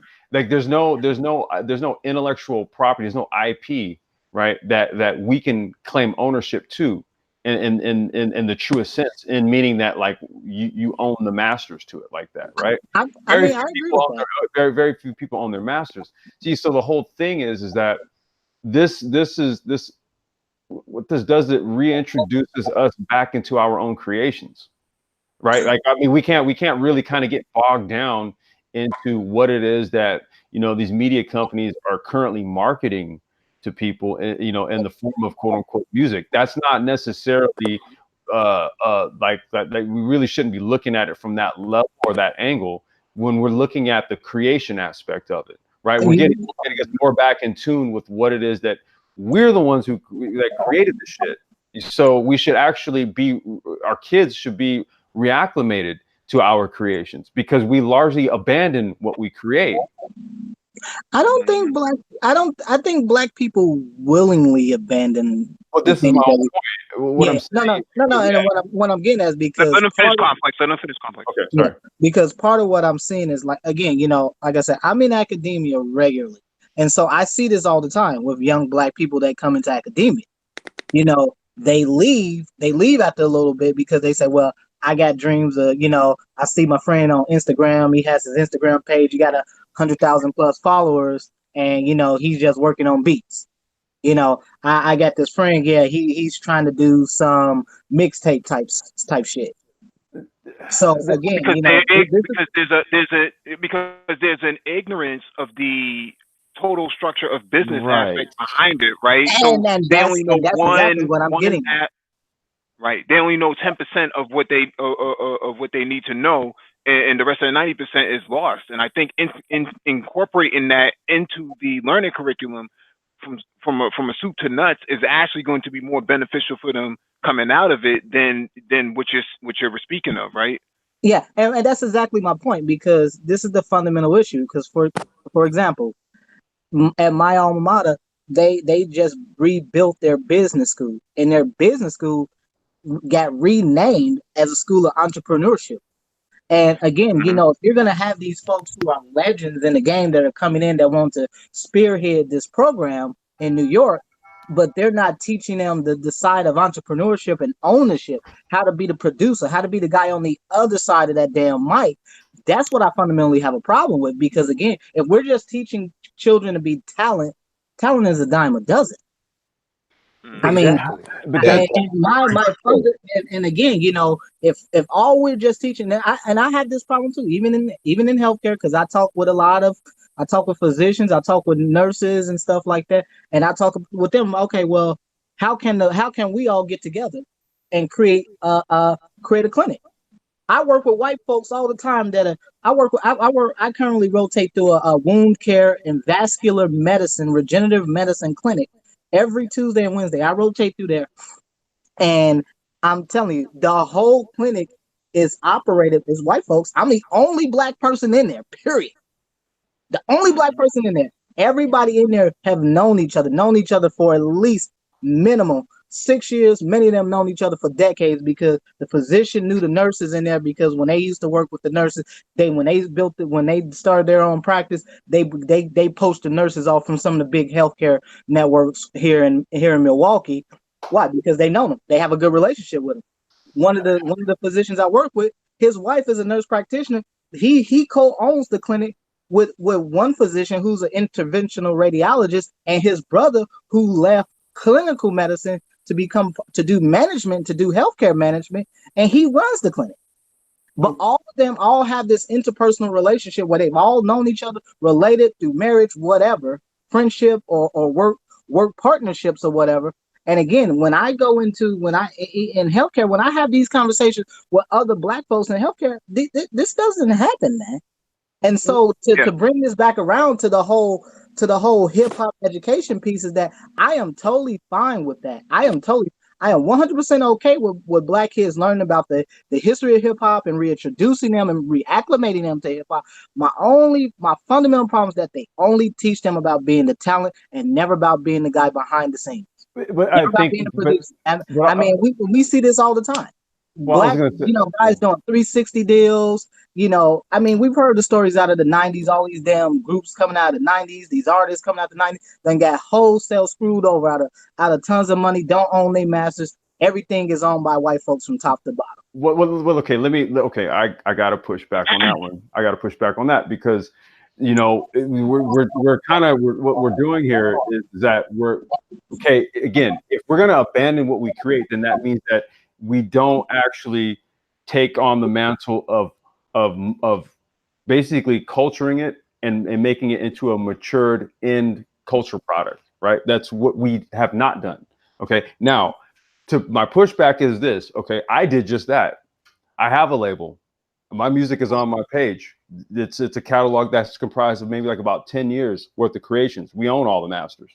Okay. As a matter of fact, my partner that runs the label, that owns the label with me, he's an engineer. So between myself, the guy who ran the label, and the dude who engineered everything, what the hell did we need anyone else for? Okay. Now my one of my good peers who is doing it real big in the music right now, my buddy Adrian Young. I posted some stuff, a link in the chat for people to check him out. Okay. He's a lawyer by trade. He's an attorney. See, so I think it's a bit disingenuous to say that, okay, well, if you put a kid into a program where he learns about like hip hop creation and stuff like that, that somehow he's just going to end up somebody sitting in their bedroom posting on Instagram and making beats. I mean, I think it's a little bit disingenuous to kind of make that connection. What you have now in the current modern day scope of social media and all that, that is what that's what creates that. What you have now is what creates that. Okay. But what you don't have is you don't have comprehensive music programs, right, that are largely centered in music that was invented by Black people, right? That is then being instructed to young Black kids. That does not then equate to them becoming someone who just sits around on Instagram posting to their followers and making beats in their bedroom. Complex. Hey, Can I cut for hey guys, we're gonna go another 5 minutes. I actually just lost power. Oh shit! Again? Yeah. Complex. I think what you just mentioned. I think the thing is, I think what Dr. Phoenix is trying to say, and correct me, Dr. Phoenix. I know Dr. Phoenix. He's a grown man. He can speak for himself. But I think what Dr. Phoenix is trying to say is that if that program within that school, PS55 in the Bronx, if they don't add some curriculum where they teaching children how to set up their own label, how to be an owner, how to set up their own distribution, then for the most part, you're just going to end up teaching how to be a talent without being an owner. Well, if you're in band though, that's what the curriculum is. That's what the curriculum is teaching them. If you reread the article, that's what they're teaching them. Yeah, and I was gonna say, and even if you're in band, let's say if you're in band and you learn, like, okay, if I get in band and when I'm in school and I'm playing like guitar or violin, should they also be teaching me how to start a label and all that just because I'm playing the violin? Actually, I would say yes. Again, I would say yes because especially in this climate. Especially in this climate. I'm telling you right now, man. If you walk on college campuses now, all of these schools are geared toward entrepreneurship. I don't give a damn which department you go into. All of them are geared towards teaching students within those disciplines about entrepreneurship. Whether you're in a business school, you're in a medical school, you're in nursing school, whatever the case may be, at these 4-year institutions, that's exactly what I'm teaching. Yeah. And to go to Complex's point, and I'm not trying to imply that these kids are going to be, going to quit school so they can go, sit in their room and do. No, that's not what I'm trying to say. The brother Wacky said exactly what I was trying to say. all I wanted to be about is to also teach about entrepreneurship. I wanted to be about teaching these kids how to be independent of the system. Not just being talent. Because again, this is what we always see with black folks for the most part. Most of Well, us yeah, just and end I'm up just being saying, talent. yeah, and Can I'm I, saying can I, No matter what we do. can I say something real quick? as a Hold music, on. Listen, can I say Hey, complex. I lost power. My battery died on my laptop. So you're gonna have to shut the Hangout down. I can't log back in. shit. Okay, I'll shut it down. All right. Okay. Damn, that's the second time that's happened Yeah, to Mike today. I was just about to make a good point. God damn. All right. I'm sorry, dude. Yeah. He lost power, man. Boston lost power like Yeah. early this morning. It was out all day. Oh man, but sorry to hear that, Mike. I'm sorry to hear that. Yeah, But y'all brother. have a good night. Damn. All right. Yeah. All right, brother. You guys want to have a good night. Good night. Wait, you guys still there? Yeah, I'm still Yeah, here. you should Yeah, still yeah, be there. we still be there. Yeah, yeah. Oh, Yeah, okay. you should. Yeah, Wacky, go ahead, man. We're still live. It's just Mike had the Yeah, his but power. you got to log back in, Ulysses, as Brain Trust I administrator. am. I'm doing that. I'm gonna do that right now. But one thing complex, if we're gonna teach the history of hip hop to these children, uh part of the history of hip hop is how a lot of artists got screwed off their contracts, screwed big time, and a lot of reasons why is because a lot of the artists did not know their rights as an artist. They did not know music industry law, and a big part of it is that they did not know how to own their own creation. No, So, so if you're going to teach the history of hip hop, you have to teach that too, and then supplement that with telling children how to start your own. well, So I have to be in full agreement with Phoenix when it comes to that aspect. Go ahead, Ulysses. yeah, I was gonna say, but that's the whole reason why I kind of mentioned the fact that I own my own label. I've always been independent. My first foray into it, I was one of the first music retailers, like U.S. based, to sell independent hip hop vinyl, CDs, DVDs, and all that. So I'll give you some insight. I'll give you some backdrop into like why it is that I'm like no. They have to, because I'm a living example of it. Right, everything that you're talking about. Okay, I did distribution for artists. I got their shit all over the world. Right, I had dudes that they were selling 10,000 CDs, and I was moving 7,000 of them for them. The other 3,000 they sold on their own and sold them at shows. Right, so distribution. Okay, the actual music label in and of itself, copyright, patents, all that type of stuff, man. I was never partnered with them with no large label. I ran my own thing. My boy Adrian, who's doing it real big right now, he's an attorney. That's his whole concentration is music, intellectual property, and all of those things. You see, so early on, and this is in the '90s, coming out of high school, I graduated in '95. He graduated in '96. We knew what time it was back then, right? No, See, so I think to me, it's of utmost importance for kids to learn it, and to learn it in a way where they can then use it to enrich themselves. Now, and the article stated that like there's gonna all these other ancillary aspects would also be taught. So like I said, as a living example of it, not only myself, but a lot of the people also that I came up in the music thing with, who are still doing it now. I mean, these are some of the most intelligent people I've ever met, that I've ever known. You know what I mean? but I think that goes to the point of what I was trying to make. Your friend Adrian, the one that's the lawyer. I mean, again, he is still a formally educated brother, but he's a lawyer, which always gives him a leg up in the industry, because one, he can speak to the law and to about keeping and maintaining control of your intellectual property. So again, that goes to exactly my point about being able to teach them about the entrepreneurship, the ownership of the things that they can produce.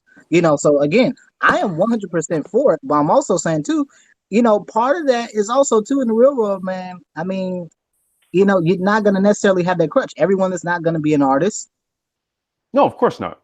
And and obviously everyone may not even be in the industry like that. People might find these things, and I think this is specifically, in particular, this is aimed at young black boys, because again, I see this consistently, man, where young black males aren't able to compete at that level. I mean, whether even if they were, even if they do know about the history of hip hop, most of them don't compete. Most of them are not able to compete at that level and maintain their intellectual property. Even if they decide they want to, go into STEM, the dropout rates for these STEM programs are pretty high. Well, Especially for Black students, they're right, pretty but damn high. I was playing back the article in my head. It's like a funny thing about my memory. And one thing I'm rereading the article, I was rereading the article in my head. This program, and I think I finally understand why Ulysses kind of pushed back at this school, and